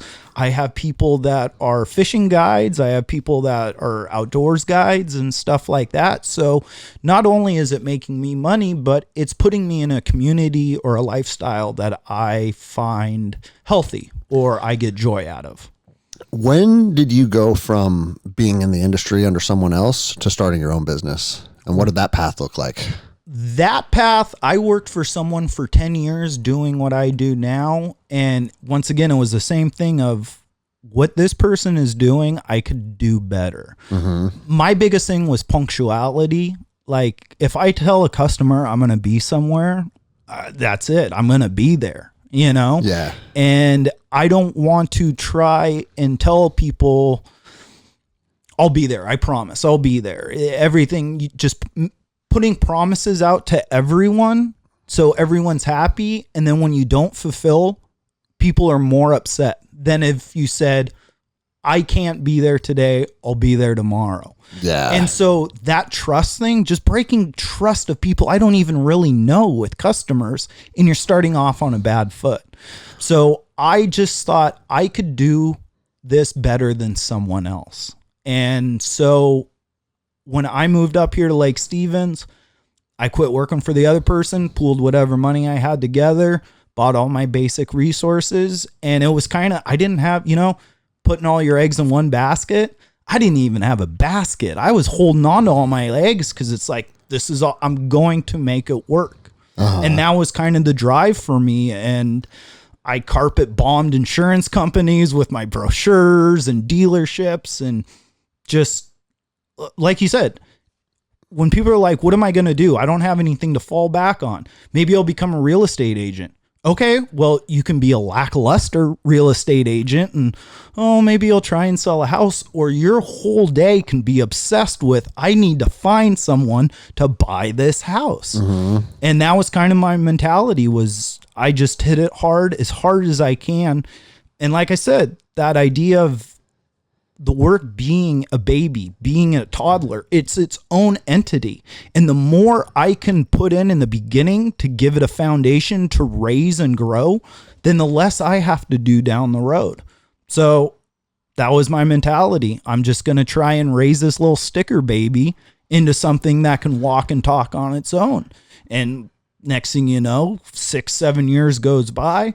I don't do advertising. It's all word of mouth, all my account-based work. They tell people, so I've grown this little toddler that makes me money putting stickers on things, which doesn't make sense still, but dude, it's fucking rad. It's just, I don't know. People are so multifaceted that I feel that title doesn't dictate who you are. You could be a plumber and most people think, oh, he's just a dumb plumber. Yeah. He works with pipes. But no, you find out maybe this guy's obsessed with World War II and the Japanese rise and fall and how that, these weird things that people are eclectic and put effort into. Yeah. Effort is just, like I say, I keep going back to it's the things you do. Bro, that's Joao. Like Joao is a history buff. Is he really? He's this jacked Brazilian that strangles people. Yeah. And then you sit down and you talk to him and it's like, he knows more about American history than most Americans. Yeah. And it's crazy. Yeah. And like we went to the World War II museum together and just seeing how fascinated he was with that. Yeah. But no, you're right, man. Like, and I've been taught that from a very young age that what you do professionally doesn't define who you are as a person. Yeah. And like, I remember walking into the veterinarian when I was a little kid. We were taking my dog there, and the doctor goes, my dad reaches his hand out and they shake hands, and he goes, I'm Dr. whatever. And my dad goes, yeah, I know what you do for work because we're at your clinic, but what's your fucking name? Like, because my dad, yeah, people think I'm ridiculous. My dad was fucking ridiculous. And then the guy's kind of like, that was his opportunity to be like, hey, my name's fucking Jeremy or whatever, right? And he goes, yeah, I'm Dr. blah, blah, blah. I said it a second time. And my dad goes, oh, well, I'm transmission specialist Anderson. And I remember saying, dude, my dad's crazy. Like, he would take every opportunity to call people on bullshit like that. But he used to say the same thing to me growing up. He goes, dude, if you become this fucking multimillionaire lawyer, cool. He goes, if you become a fucking plumber, cool. He goes, I don't give a fuck how much money you make or what title you hold. I just want you to be a good person. Yeah. You know? And like, those lessons stick with you when you're a little kid. And bro, that's also another reason why I don't give law enforcement discounts at my jiu-jitsu academy, because it's like, you do vinyl work on boats. Someone else decided to become a patrol officer. Like, you got to do whatever path works for you, but one is not better than the other. Like, why should a cop pay less to be part of our team than you? Yeah. You know what I mean? It's just, and dude, I'm a supporter of law enforcement. I think it's an important part of our community. But I also, if we're going to say we're all equal on the mats, dude, when we roll, we got fucking Boeing guys that rivet planes. We got Sean Baker that sells fucking meat. You know, we got stay-at-home moms. We have sailors. We have a little bit of everything. Yeah. And when we're on the mats, none of that shit matters. No. What matters is we're a team and we're sharing this experience and we're making each other better. And I always feel like as soon as we start to say, oh, well, this is what you pay because this is what you do for work. And then this is what you pay because that's what you did for work. And it's kind of like, fuck all that. Yeah. Well, that's the nice equalizer about jiu-jitsu is you get on those mats and it's white people, it's brown people, it's black people, it's guys, it's girls, it's everything. And none of anything else of your past matters. The only thing that matters is what you're doing right now, fucking now, and how you're being towards me at the moment. Yep. You know, it's, and maybe it's just, once again, you're finding like-minded people. Yeah. Maybe we're living in our own little insulated bubble, but it seems like everyone's there for the right reasons. Man, I think about that often because my sample of society is the gym. Mm-hmm. I go there and like, oh, look, there's girls and there's guys and there's fucking this color skin, there's that color skin. And like, I don't see any racism. I don't see any bullshit. And it's like, man, everything that we are being told seems to be being fabricated because I don't see it with my own eyes. But then you go to Walmart and you see Americans that aren't on a path to better themselves. You mean there's fat people at Walmart? Yeah, dude. And it's like, oh, this is a real sample of society. The gym is not a real sample of society because regardless of where you're at on your journey, it doesn't matter if you're a day one white belt or if you're a fucking a 15-year black belt like Scott who just showed up. Mm-hmm. Everybody there is there because they say, tomorrow I want to be a better version of myself. Yeah. That mentality alone, I think, separates you from, I don't even know, 90% of society. And it's kind of like you step outside of that bubble and it's like, oh, fuck, dude. Society is just in shambles. Well, you know? It's like also, you ever meet up with people from high school that you haven't seen or college or anything? You haven't seen them in years and years and years. And you guys say, maybe you started out doing the same. Maybe you're both on the football team. Maybe you guys both lifted weights together. And this person maybe you looked up to and you're like, God, man, look at, you're so strong. You're so motivated all the time. And then you run into them later. And you're like, what the fuck happened? Exactly. Yeah. But we're the same thing. Once again, back to my thing of we're just events. We're not things. We were both the same people. We came from the same background. We were similar in size. But because I did certain things and you did certain things, we are two completely different entities at this moment when we meet back up. Yeah. And it's something that just seems so simple as putting on my bathrobe and wrestling people in jiu-jitsu made a path where it's aided towards mental health. It's aided towards physical health. It's aided towards motivation, towards just everything. And that's what I get so weirded out at. You know, Hitler, right? Most people would say he's a bad dude, right? I don't know where this is going, but just so you know, you can say anything you fucking want to on my podcast. So, but I mean, like, he's super bad dude. We'll all go ahead and just say that.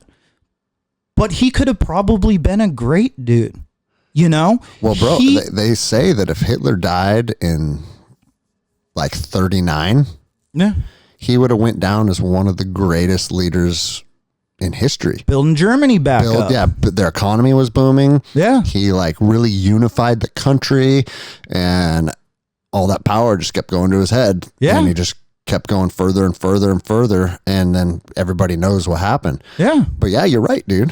I mean, just the same way. I say you met that guy you used to go to school with, you know, and then you meet back up later. My life is different than his life because I've been constantly doing things that I feel are trying to better it. Mm-hmm. Right. But it could have been just as easy. Oh, I didn't get into MMA. Oh, I got on a weekend softball beer league. Nothing wrong with that. But, you know, and then the next thing you know, it's like, we're barbecuing all the time. Don't worry about diet. Next thing you know, no one's active. People are, hey, you know what? Let's try a little bit of this meth. You know what I mean? How things can just you never know. Yeah. Things can go down a rabbit hole so fast. No, and it's bizarre though that like we're at a point now. Like I went and got tailored for a suit going to a friend's wedding. I don't know, 3 months ago or something. Suits are made to have a belly for fat people. You know what I mean? Yeah. And that's what I said. Like we don't have athletic people in here very often. Yeah. And it's just like, man. I think that's why they invented the cummerbund, right? Sucks. It's a male girdle. Yeah. So, bro, then working for this fucking shitty dude that was not adhering to timelines. And listen, it wasn't shitty. Even the worst people, like you said, they're teaching you what you don't want out of life. You're right. Yeah. You know? And what year was that when you started your own business? God, maybe 2014, 15. Okay, so 14, then shortly before we linked up. Yep. Right before I came to the gym. Man, I just think that's an important thing for people to think about because most Americans are not happy with where they're at in their life professionally. Yeah. And I think it's necessary for maybe not all people, but for a lot of people to fucking figure out a way to stand on their own 2 feet at some point in their life. Yeah. You're not supposed to be a 50-year-old man showing up to roll call being told what you're going to do all day. Yeah. You know, or going into Boeing and being told what you're going to do all day. I think the natural progression is fucking be on the grind. Then you end up becoming proficient at something or learning something, and not even necessarily a specific trade or a specific skill, but just understanding who you are as a person. Yeah. And then figuring out how to do that on your own. Yeah. And bro, it's cool to see.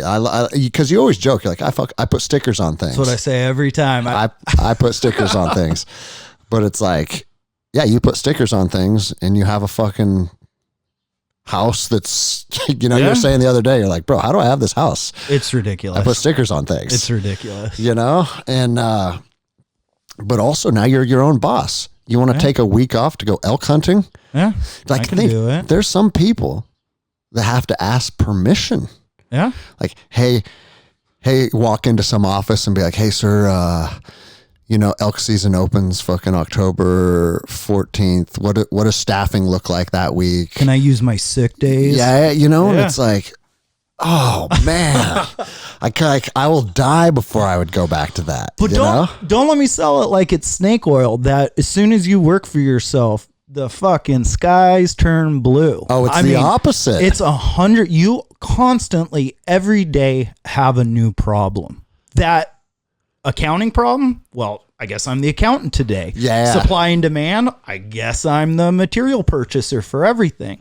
And so it's not always you got to wear a bunch of different hats. Yeah, 100%. But that growth only comes from those hard times. The shit I know now, just from owning a business for a few years, is leaps and bounds compared to week 1 or week 2 or year 1 to year 2.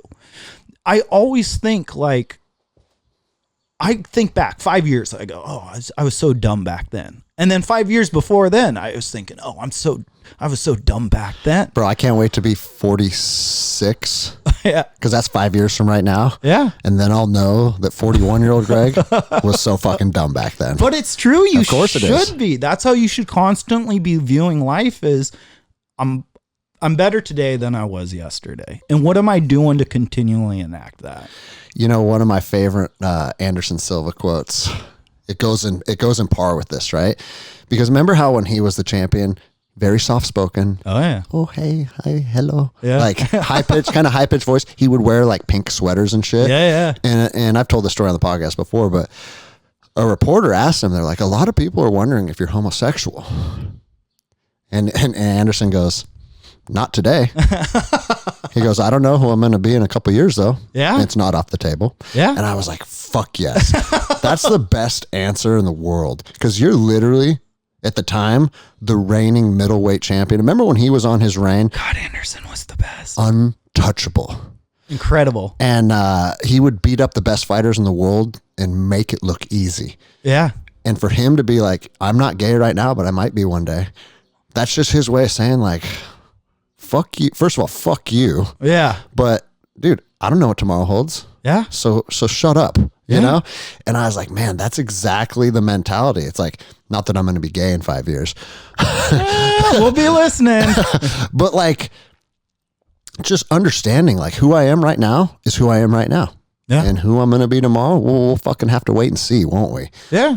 And I was like, dude, that's a healthy approach. Well, that's why it's like that Hitler thing, man. Because it's like, not only is it like, okay, this guy could have been something else, but let me replace that guy with myself.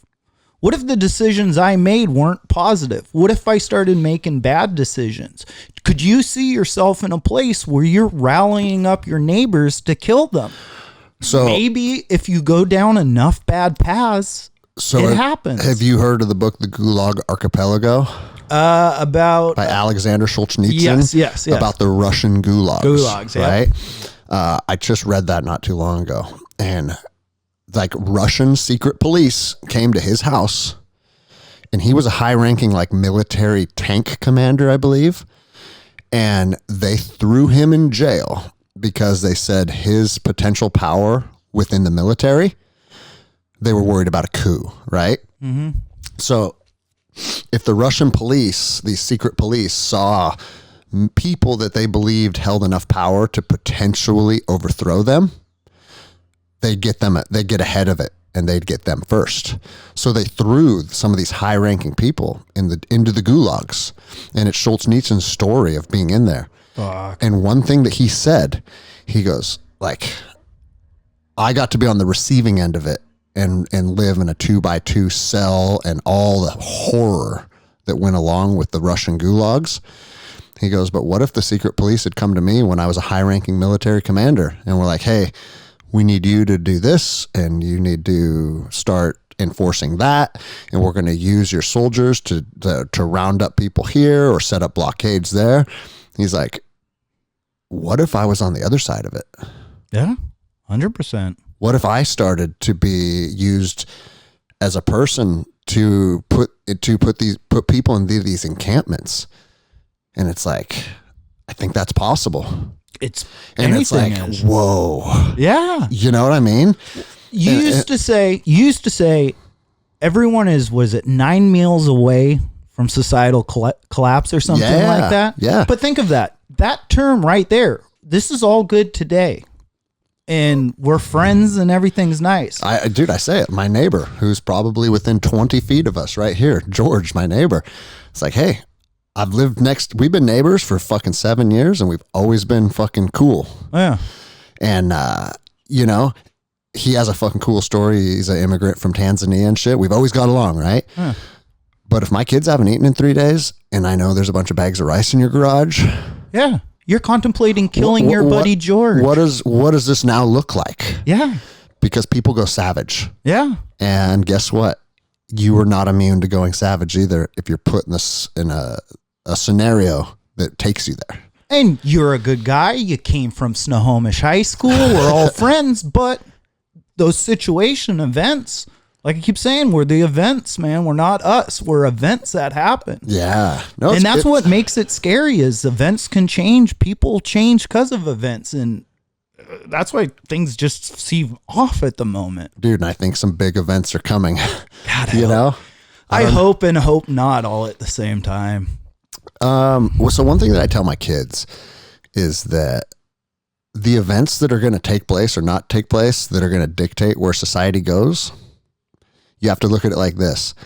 If I get to keep teaching jiu-jitsu and you get to keep putting stickers on things and we're making good money and we're training jiu-jitsu and we're podcasting and we're having fun, fuck yeah, that's awesome. Works. All good. I'm happy with that future. Yeah. In fact, I would say I prefer it. I'm not 100% sure, but if the supply chain crashes and we can't get food anymore and the power grid goes down and a bunch of fucked up things happen and we are put into a scenario where it's like, oh, we are fighting for our food. We are fighting for our lives. I said, that's going to be physically hard. It's going to be emotionally hard, but it's also going to be a more rewarding existence. Yeah. And the people that we share that existence with, we're going to love harder and our family is going to be tighter. And so on one hand, one is a harder path, but it probably will be a more rewarding path. Yeah. So don't fear either. You can't fear either. Yes. You just have to take things as they come. And we don't get to dictate what's going to happen or what's not going to happen. We just get to dictate how we respond to it. Yeah. And so be excited for either one of them, you know? Yeah. And I go back and forth on it. Some days I'm like, fuck, dude, gas is coming up on $7 a gallon. Beef is 300% what it cost a year ago. And it's like, I hope shit just fucking collapses. I hope we can just get this thing started and we can start to reset America. Because on one hand, I feel like we need that. Yeah. But then the other hand, it's like, oh, fuck, man. My business is finally doing awesome.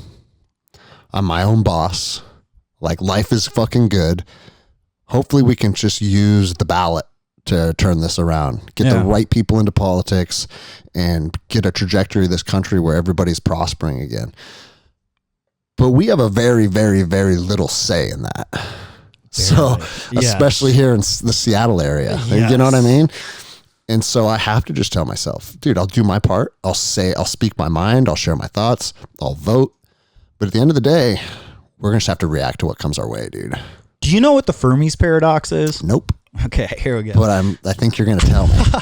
The Fermi's paradox is just the question of why we haven't seen life from other planets. Like, if there's so much life constantly on Earth, it's everywhere, why haven't we been visited with people from other planets, right? And people will say that we have now. True. But I mean, you know. Just indisputable UFOs flying around. This weekend I'm barbecuing and Zangzar's coming over, you know, and he's pretty cool. But the Fermi's paradox is why we haven't seen life from other planets. And there's a bunch of ideas. Some is like, maybe as you get more and more advanced, you see that it's not about traveling distance. Most societies go inward. So kind of like a simulation idea. Some ideas are that the universe is so vast and far that it's impossible almost to travel to other life areas. One of the ideas that always stuck with me is that when civilizations grow and they get bigger, they seem to get problems. And as people get bigger and more technologically advanced, conflict is everywhere in life. Whether it's animals, whether it's stars exploding, there's chaos. And part of that is people and having technologies, and they create society so big, weapons destroy themselves. and they vanish from existence, and that's why you never see civilizations from I like that, because as our technology advances to the point where we could potentially fly to other planets, we inevitably find ourselves in a position where we self-destruct. Yes. Because let's be honest, I foresee, and this could be in 10 years or 1,000 years, but human beings will probably be the root cause of the end of civilization. Yeah. You know? Yeah. Whereas if we all did jiu-jitsu and hung out and just let Elon Musk be Elon Musk, we probably would be able to fly to other planets at some point. Yeah. Yeah. And that's so crazy, I ponder this stuff a lot as to, is it maybe what's happening is natural?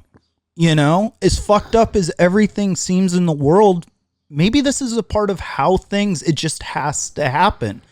This is an organic process. We're all organic things here. Yeah. And maybe this is part of how things kind of go. Dude, another thing that I think about that kind of like dovetails right into this theory is I believe leadership can only take place. Real leadership can only take place on a level where I have to look you in the eyes.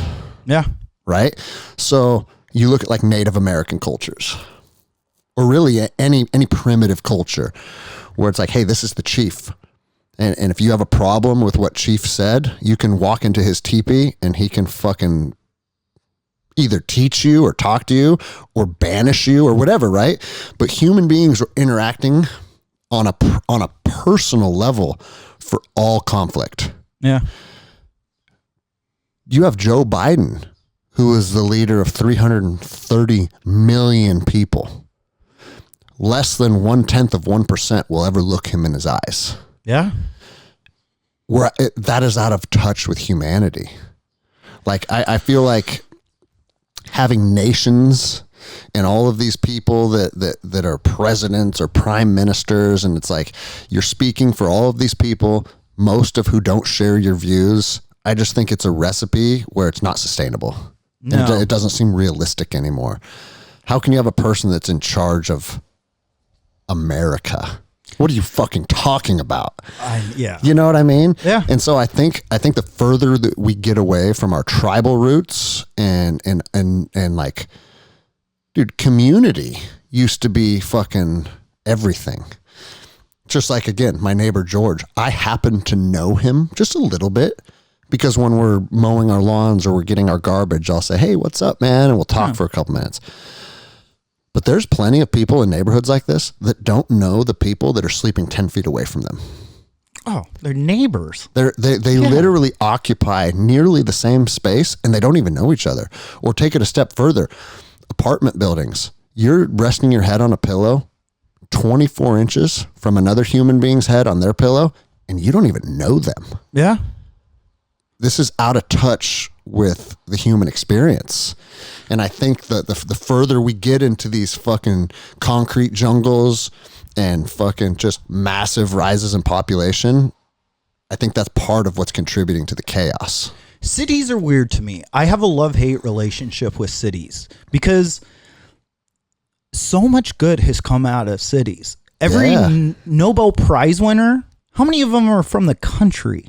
Zero. Oh, really? I didn't know it's like that. There's none. Every Nobel Prize winner is from a community, a city, somewhere with a lot of growth. And cities are like those babies I was saying are businesses that we're raising. Those cities were the same thing. It was a village of 10 people, and then it grew a little bit bigger. And a little bigger. And then they're like, you know what? There's a lot of shit piling up around here. Maybe we should figure out like a sewer system or something, where to put it. Or pool our money together for a garbage man. Yeah, exactly. So cities they grow in size and technology and in just a force. They are a force of their own. And as they grow, so do we. It's given us cars. It's given us mass production. It's given us computers. It's given us all this stuff. But it kind of seems like we're in a point too where those cities have gotten so big. They're no longer sustainable. Yeah, they're starting to kind of crumble. And the thing that created us and made life what it is today is also the thing that's starting to have the threads wear out first because they were the first to be there, and you have to be there to be able to fall. Rome couldn't fall if it wasn't Rome. Yeah. You know? So I think about cities a lot. And see, bro, that's why we're one of my favorite people. Because, like, not very many people are like, I think about cities a lot. You know? But, a lot of free time putting stickers on. But also, I mean, we live in Seattle. And literally, do you remember when we were kids going to Seattle? It was so fun. So fun. So beautiful. You'd walk Pike Place Market, and then you'd go down to the waterfront. You could walk to the aquarium. Yeah. And it's like, dude, there might be one who you'd call a bum or a drunk. You know what I mean? It's like, oh, look at that guy. Yeah, standard issue drunk. You have to. Yeah. And like, to be able to see what's happened to that city in our adult lifetime, it's kind of like, whoa. You have to think about it now. Like, I don't give a fuck because I'm ready to kill people. So I'll walk down whatever street in Seattle I want. But that's because I have the understanding, like, there's a bunch of crazy motherfuckers. It might go down, but I don't care about that. Yeah. But for people that don't have the capability or the tools, dude, most people won't go into the city anymore. No. You know, I won't go into the city with my kids. Yeah. You know, I'm not going to subject them to that shit or put myself in a scenario. I don't want to have to defend them. Like, yeah. And this is where we're at. Well, and the things that made those cities so good, I mean, Seattle was a tough area. I mean, it was the last stop on the way to Alaska. It was full of degenerates and prostitutes and people that would, you know, waiting on people to come up from as a last stop. And it was farmers, it was miners, it was, you know, it fisherman. Was all these tough, fishing, port city.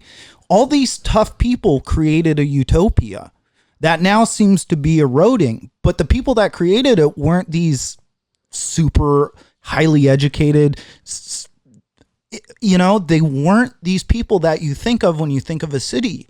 They were just folks that worked hard. And because they worked hard, they were able to create something that was great. Now maybe everything's been so great that all that hard work is not being put in, and it's easier to skim off the city than it is to help build the city. Yeah. Which just goes back to community. How do you do a huge, large community in a population of 1 million, 2 million? Yeah, is it even possible? You know? I would like to, I want to think so. I want to think that there's a way that we have gotten... not disconnected, because we are more connected. You know, there are more outlets. Hey, I used to get beat by your husband, used to go to abusive women's shelter, right? Now there's groups, there's support, there's all kinds of forms of micro communities, but that's what it is. You have micro community here and micro community there. How do we bring everyone back together? Fuck, man. I think the connectivity, while it's awesome on one hand, I also think it feeds into the problem on the other hand too, though. Yeah. Because everybody has a front row seat to who everybody else is all the time. And then they also have the ability to voice displeasure and be disgusted by what other people are doing. Instead of the live and let live thing, like the internet has given us a window into everybody's lives. Everybody has the ability to watch and express their opinions. And it's like, on one hand, it's like anything in this life, dude. You can use it for good or you can use it for bad.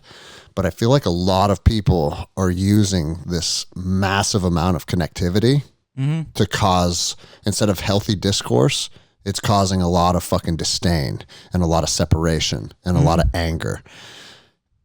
And part of that is probably even by design, you know, like all the bots that, that talk shit to you. Yeah.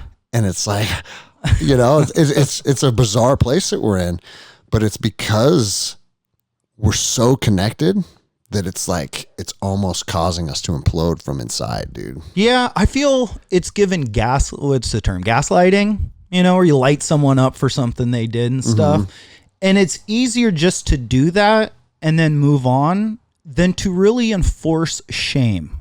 I think shame is something that should be brought back. I love that you said that. Everyone says, "Oh, you're fat shaming, you're slut shaming, you're this shaming, you're that shaming." But it's like when you had bands, tribal bands, if someone didn't do something you like, I remember I went to Hawaii, they're like, yeah, the outcasts, they ship them off to that island. It's their prison. But what is that? That's shame. Yeah. You're putting guilt and inflicting what you think are higher standards that this person isn't living up to. For sure. And I do feel the internet in some way has stripped shame, or where shame, they've shamed shame. Where now it's more, you're more on it if you're getting behind people. If you're shaming someone for being fat, you're the bad guy. You're the bad guy. So they're shaming shame by having obese women on the cover of Vogue magazine. Yeah. You know? Yeah. And it starts to celebrate mediocrity. Yeah. And then that's the first step of going towards idiocracy. Yeah. You've seen that movie, right? Oh, great movie. Toronto, it's what plants need. But like, dude, that's a real thing. Like and I've heard Rogan talk about this, and it's like, dude, I'm not fat shaming. I'm telling you that your choices you're making are going to kill you. Yeah. That's just a scientific fact. Yeah. Everyone's freaked out about COVID. Heart disease is the number one killer. Yeah. And that begins with what you fucking put in your mouth. Yeah. And like, what's that actress? Rebel Wilson. I don't know who that is. She's like a comedy actor, but she was huge. She was a big girl, and she's lost a ton of weight. And everyone seems to be supporting her, though. So it's weird, like how people will pick and choose which is the good one to jump on shaming and which is the bad one. People have been shamed for losing weight. Like someone wrote to Lizzo, they're like, hey, if you lose weight, we'll think less of you. But then someone else does it, and everyone's like, it's great. Well, yeah. And bro, there's a member of our gym, and I'm not going to put his name out there, but he's told me that because he's put, I'll tell you off the air, he's put so much time into trying to be better through fitness and through health and through community that some of his friends are like, bro, what the fuck you doing? Like, you never hang out anymore. Yeah. Like, why are we not important to you anymore? Or you like those people better than us? And it's like, no. Like, don't start playing the victim because I'm trying to better myself. Yeah. And it's the crabs in the bucket mentality, dude. Yeah. Like when people see you start to succeed, people will do one of two things. They will applaud your success, or they'll be kind of jealous of it to pull you down and try and pull you back down. People that are extraordinary and people that are mediocre don't get along, because when you see someone being better than you, it makes you hurt, right? It makes you feel like I could be better. So that's the first thing. Yeah. As soon as you start doing greatness, people want to pull you down. Yeah. It's a bizarre thing, dude. But it's human, right? Yeah. I don't know what purpose it serves. And, when you reach that point where you're seeing people being better than you, you have to know. Because like I feel that. I feel that frustration sometimes. Yeah. If I see someone like doing super awesome. Yeah. Or like if somebody beats you in a round, right? There, let's take it to the primitive level. Like someone beats you in a round. They did better than you. So do you want to allow frustration to where you try and take away from their accomplishment?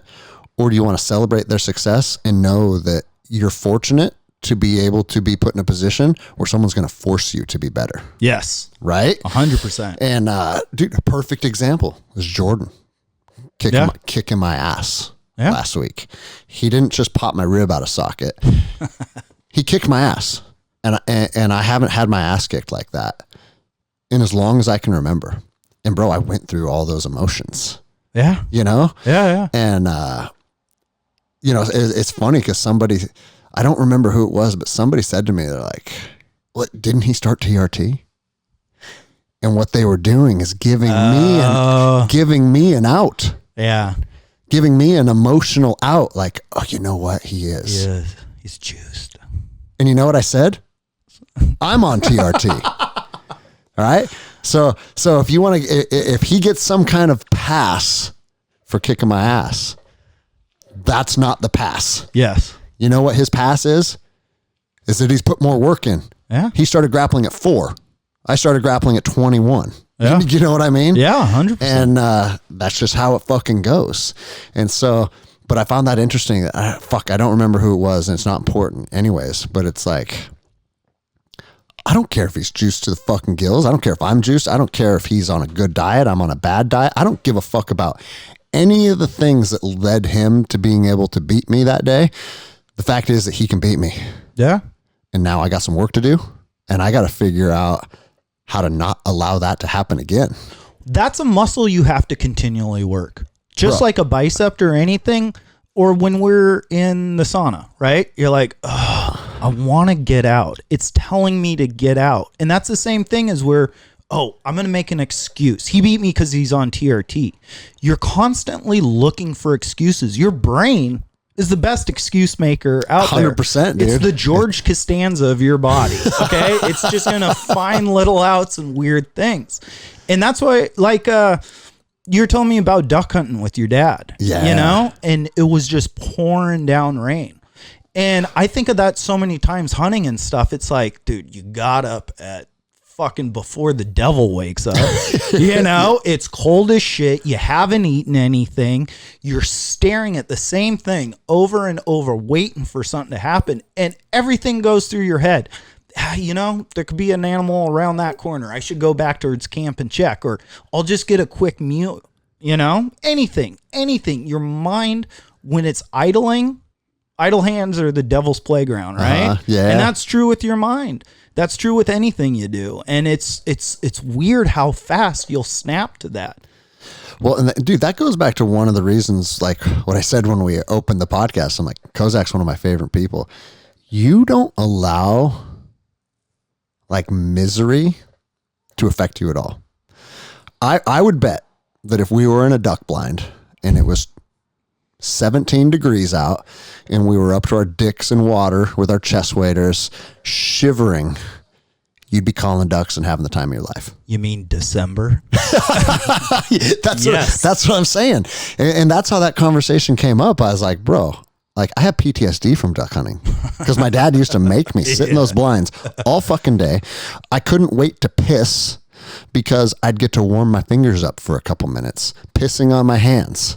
Like, and you're like, yeah, that's called duck hunting. Yeah, that's the time of my life, my friend. I was like, dude, that doesn't, to this day, that doesn't excite me. Like, I don't want to do that. But here's the other side of it. I mean, fuck, we talk about it all the time on the show. We've touched on it today a whole lot, is that adversity equals growth. Yes. And so why am I averse to sitting in a duck blind freezing my fucking dick off all day? Fuck, I don't know. I don't know what the answer is. But dude, and that you are always in a positive mindset, regardless of what it is, you know? And that's like me and Jenny joke all the time, like Kozak's my best first mate, right? Because bro, if I say, hey, we're going fishing tomorrow, meet me at the dock at 3 a.m. because I want to get out. I want to be on the water before the sun even comes up. Yeah. You'll be there at 2:45. Let's go. And you'll be ready to fucking like, because I've had a very wide range of experiences with people that come out of my boat. Some people aren't even willing to untie the boat from the dock. And it's like, hey man, can you get the bow line? Because I can't get the bow line and drive the boat. Someone get the bow line, please. Yeah. What? Get the bow line? What are you talking about? Like, I don't know how to do that. I'm not going to do that. Whereas you'll do everything. Yeah. You're like, bro, I'll get the bow lines. I'll fucking rig all the gear. I'll tie all the lures. I'll fucking like, you're down to fucking make it work. Yeah. And dude, a lot of people aren't down to make it work. And I don't know if it's because they're intimidated or they don't feel like they know how, but how the fuck can you not just untie a boat? Yeah. You know what I mean? It seems simple to us, but to someone else, it's, you know, oh, I got to work. I thought I was just here to be on this boat. It's like, no, people are working to make sure you're having a good time. So put in a little work to make sure they have a good time. Yeah. You know, and I think I am the way I am because of two things. One is I don't have high self-esteem and I don't have low self-esteem. I have no self-esteem, which I think is the perfect. I see you squinting trying to figure that out. I'm trying to figure it out. Does that mean like every day you got to build who you are? No, it just means I am who I am. you know? And you're comfortable with that. 100% being comfortable with me, because self-esteem is just this word to say either this guy's full of himself and an asshole, or this guy has no direction or doesn't think he can do anything. And he's a loser. Yeah. Yeah. So what forms self-esteem in my eyes is, or what I would call self-esteem, is what you can do, right? Like I said, I didn't know how to shoot, but I'm going to soak in everything I can from you. I'm not the best shooter, but I know I'm not the worst shooter. I know that my skills are from the work that I put in here. So this is me. It's not high. It's not low. It just is what it is. And if you can constantly go through life saying it is what it is, but I'm going to keep being better at it or trying to learn more, you're not creating high self-esteem. You're just creating knowledge, ability. Ability is everything. Bro, what you're saying right now is actually very profound, because it's making me realize something. If people are afraid to untie my boat from the dock, like, am I going to get the bow line caught in the motor? Am I going to push the boat away and not be able to hop on? Like, why would anyone be averse to untying my boat? Well, the reason is because they don't want to fuck up and they don't want to look stupid. Mm-hmm. That's it, right? 100%. And it goes back to that self-esteem thing. Yeah. Like, if you don't think your abilities are on par to be able to do the tasks that I asked you to do, now you're afraid of looking bad. Yeah. Where you're just like, hey, this is who I am, and I'm going to do it to the best of my ability. And honesty. And if you fuck it up, so what, right? Yeah. And Yeah. honesty's there too. Oh, I don't know how to do this, but I'll untie this line and you tell me what to do next. You know what your ability is. High self-esteem would be like, I fucking got this. Let's launch. And you're still tied to the dock, you know? That's high self-esteem. Yeah. And low self-esteem is, I wouldn't even know where to start, you know? Whereas honesty is just, hey, I know how to untie this, but I don't know the rest. Yeah. So self-esteem to me is, I don't know. I think it's like an 80s term that was developed. Like, Billy has low self-esteem. You need to work on it. And then you tell Billy he's good at every fucking thing he does, and he goes to do something and he sucks. Yeah. Self-esteem is a double-edged sword, man. Fuck, man. When is your book coming out? Lamentations of stickers. Yeah. No, it's funny, man. Like, a lot of people will say that, like, dude, you should write a book. I've heard that a lot. But in my own mind, like, I feel like rent is due every day. And I kind of feel like a lot of times maybe I'm arriving at your place and I don't even really have a cognizant understanding of it.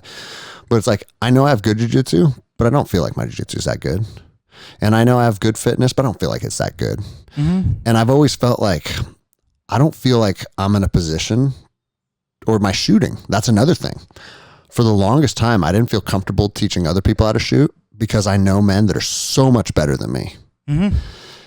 And it's like, I'm feeling like I'm just starting to arrive at a place now at 41 years old where I am comfortable passing along shit or taking a leadership role and showing people stuff. Yeah. You know, but I also don't tell myself the lie like I'm the shit. I'm the best ever. Because, like, I just know it's not true. Yes. You know? Yes. You think your jiu-jitsu is good? Go roll with Joao. Yeah. And then you know it still sucks. Yes. You know? Or I think my shooting's good. Go shoot with Greg Lappin. My shooting still sucks. And that's not like pejorative or like painting myself in a bad light. It's just kind of maintaining reality. Yes. You know? Reality. That is a great phrase because most people don't live in it. Whether they think their phone is their reality or, you know, what they do for work, you know, you're going to die. You know, you're going to need food. You're going to need love in this world and you're going to need some purpose. You know, those are the foundations of a good life. But everything else is kind of not reality. It's what we think is our reality and we fill our lives with things because once again, idle hands are the devil's playground. Got to do something. Got to feel like I'm getting likes. I'm getting noticed. I'm doing all these things. So this is actually a good kind of peels back the curtain to who you are because, you know, like I've said to you, you're always down to do anything. Like Kozak, dude, I'm going fucking bighorn sheep hunting tomorrow. Oh god. And we got to fucking hike up a mountain to 10,000 feet and blah, blah, blah. You'd be like, let me check my schedule. I'm open. All right. I'm coming, you know? Yeah. And not a lot of people are willing to just do whatever. Yeah. But, if you have come to the understanding that your life is really just a culmination of your experiences, Yeah. then you kind of want to do whatever, Yeah. you know? That's life, is living. You know, let's see. I should have died a couple times probably. A couple blood infection from rusty nails, you know, some broken bones, having to get stuff set in. But if I didn't have those medical interventions, if this was hundreds of years ago or so, I wouldn't have been able to farm, to fight, to do any of this stuff. I would have died if I didn't have the proper antibiotics. So everything I'm doing now is kind of free time. Yeah. You know, in a way. No, yeah. And I think I like to think about how soft I am, how soft we all are. And that. And this is finite. Yeah. No, it's interesting that you say that, because obviously through war, I've confronted death on many occasions. Yeah. You know, an IED goes off that you just passed, and it's like, fuck. I could have been vaporized. Ugh. I could have been vaporized 2 minutes ago, or whatever, you know? Yeah. Or a mortar lands 10 feet from you and you get peppered with a bunch of shit. And it's like, if that mortar tube was moved 1/10 of a millimeter, I'd be hamburger right now. And, you know, I think once you start to come to grips with your own mortality, it actually sets you free. Death is my favorite thing to think of. I know it sounds bad. Death in cities. Yeah. It's the one thing everyone has in common. Well, bro, in a lot of cultures, I was either reading something or I watched a documentary, and it talked about death in the American culture.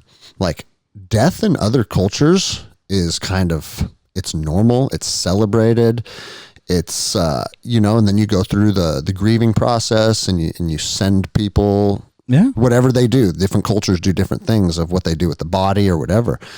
What have Americans tried to do? Like, if you go to a funeral, we try and pump you full of all of this stuff. We want to make you look like you're still alive, but you're not. But you're not. You can tell. And Americans, you know, our society, dude, if you die, a team of men show up and swoop you away, and like, you don't have to deal with the death process very much. Culturally, we have moved away from having any type of understanding or familiarity with the death process. Yeah. And because of that, all Americans are terrified to fucking die. Yeah. Like Native American cultures, they embrace their own death. Yeah. It's like, hey, you know what? We're a nomadic people. Fucking so-and-so's hips going out. They'll go on a fucking like solo walk into the mountains and meditate themselves to death. Yeah. Because I'm no longer a viable member of the tribe. I'm slowing them down. And now my life has reached the end of its process. And I'm now going to go be absorbed back into nature. Dude, that's healthy, I think, man. Yeah. Now we're so afraid of that process. Yes. That we'll be in a hospital being fed by fucking tubes and be on a coma. And it's like, should we unplug him? No. I want to keep him in this vegetated state just so I can say he has a heartbeat. Yeah. When the life ended long ago, dude. Yes. Well, and that's a weird thing about death too, is that it's the one thing everything in this world has in common. And as much as I think about it, it's like, I don't want it. I would like to keep doing jiu-jitsu and grow old and have friends and experiences that I can look back on, but we're all going to go through it. And so many people, this thing that they should be confronting and saying, okay, I don't want to die today. What should I do? Maybe I'll try and eat something right and I'll stay healthy that way. Maybe I'll exercise. Maybe I'll form bonds and community with people that fulfill my life. But instead of when these things happen and they're like, oh, I just had a heart attack and, I'm going to go on some statins. and I'll just take statins now instead of fixing your fucking life, instead of getting diet right. So this thing that we're all confronted with, it's easy to push it back because as soon as something bad happens, hey, we'll give you a medicine for this. We'll prescribe you something for that. Don't worry about your lifestyle. Yeah. I mean, we live right next to this cliff edge, right? And we're walking close to it instead of being like, hey, I should walk back the other way. Nah, I'll tie a fish string around your foot and you'll feel much better and get a few more, it doesn't make sense. Dude, we were watching, I don't know. I don't watch very much, but I watch Alone and I watch some Naked and Afraid. Yeah, I know there's a lot of bullshit in that, but there's a lot of good stuff too. Yeah. And I don't care about how did they build a fire? I like to watch people's psychology of facing adversity. To me, that's fascinating because you can grow through watching other people face adversity or reading about it. But anyways, one of the commercials that came up, it was a drug for a side effect to another drug. And I don't remember exactly what they were, but it was say hey, if you're on statins and you're experiencing whatever as a side effect, this drug can lessen the side effects of the drug that you're currently taking. And I remember looking at Jenny, I was like, dude, they're promoting a drug for a side effects of a drug. Yeah. Instead of ever finding the root cause, and so many problems in our society when it comes to health, bro, you can fix it. What was it? Who was it? Was it Benjamin Franklin that said, "Let thy food be thy medicine"? And I might have fucked that up. That might not be him, but that was an old quote that it's dude, now there are things that happen to your body that are out of control. Some people develop certain illnesses and some people have genetic problems. I get all that.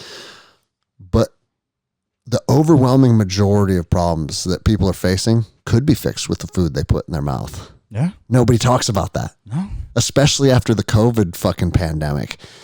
Dude, you can fix it with the food you put in your mouth.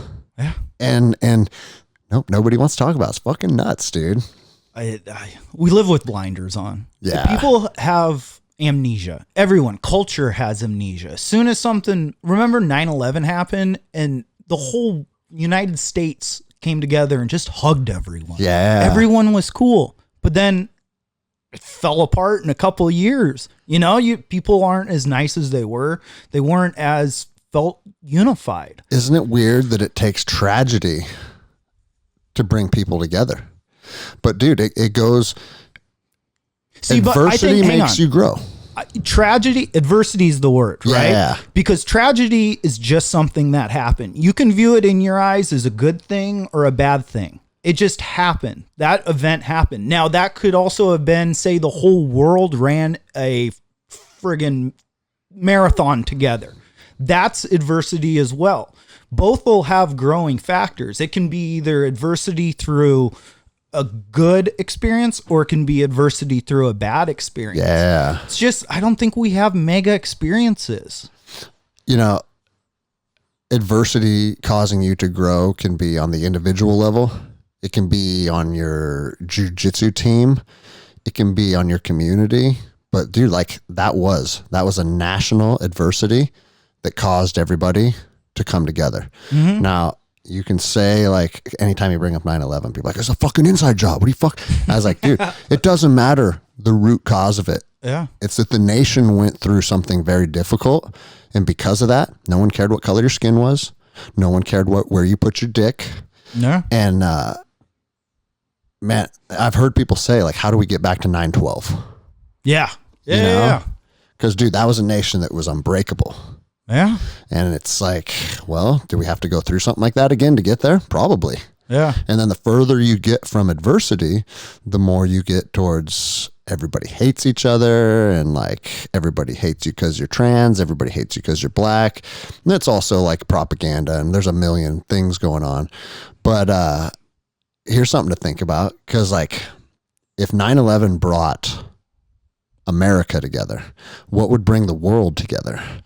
Ooh, great question. A fucking Independence Day invaded by a fucking invaded by an alien fucking force, right? Reagan even said it in a speech. The thing that would bring the whole world together would be an alien invasion. It's an actual quote from his speech. And so I was listening to Andy Frisella the other day. He thinks they're going to fake an alien invasion to push a one world government. Dude. And bro, I don't write anything off these days, dude. I mean, how would you I don't know, bro. They're showing clips from Independence Day. The guy that smacked Chris Rock is going to be fighting for our freedom. No, I mean, if I can't see it, like here's like if CNN said there's a fucking spaceship that's blowing up the White House right now or whatever, right? I don't think I could believe it unless I saw it with my own eyes. Yeah. You know? Yeah. But there's a lot of people that still believe what's coming through their television. Yeah. So who knows, man? Alien invasion would be a good one. I would like to see that, smash to the highlight reels of aliens attacking New York, then followed by the Applebee's commercial, like 2 for $2 Tuesday. Yeah. Fuck.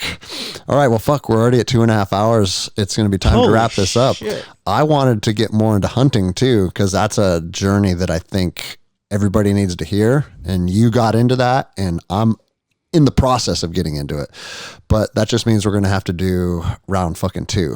All right. I can do that. And with Kozak being my favorite person, between him and Rick Seibert, maybe I'll have to have him on, and then listeners will decide. It'll be a best person off. Vote on Twitter. Yeah. But as usual, when I have guests on, I like to give them a box from one of my sponsorships. Hey, thank you. So that's from Cured Nutrition. And that's a combination of, that's their salve rub for sore muscles. Being a jiu-jitsu guy, you're going to need that. Yeah. And then it's their Zen sleep aid. You probably don't have insomnia because you're happy with who you are. You probably sleep like a fucking baby every night. You don't need self-esteem to sleep. And then the other one is just a pure CBD tincture. But I know you're a fan of the plant. And all the different ways of getting cannabinoids, I am a fan of. This has come full circle. I remember when I first started training with you, I had my green card. And so I'd go get CBD and stuff from the dispensary. Oh, yeah. You'd be like, where do you get this stuff? And now you're giving it out here. Yeah, dude. It's crazy to think that when we were kids, you get put in a cage for fucking having like cannabis, you know? And now you can walk into a store and they have 3,000 different strands on the wall. And dude, for people that don't live in Washington, California, Oregon, like they don't understand, because I don't remember what state I went into, but I'm like, dude, can I get weed here? Like, no. Like, well, there's a certain store, but you have to have your medical card, and then they have something like available. I'm like, dude, it's like you're walking into a fucking like Walmart super center of marijuana with with dabs and flour and oils and vape. And it's like, I'm waiting for the suppository to come out from the dispensary. We'll see if that ever takes off. But anything else you want to say before we wrap it up, dude? Thanks for having me on, and dude, keep doing the podcast. I love them. Yeah, you're gonna have to do another one because we didn't get through everything. But see, it's just fun. We're just hanging out, dude. Goes quick, man. All right, man. I appreciate it. We'll talk soon. Thank you, Greg.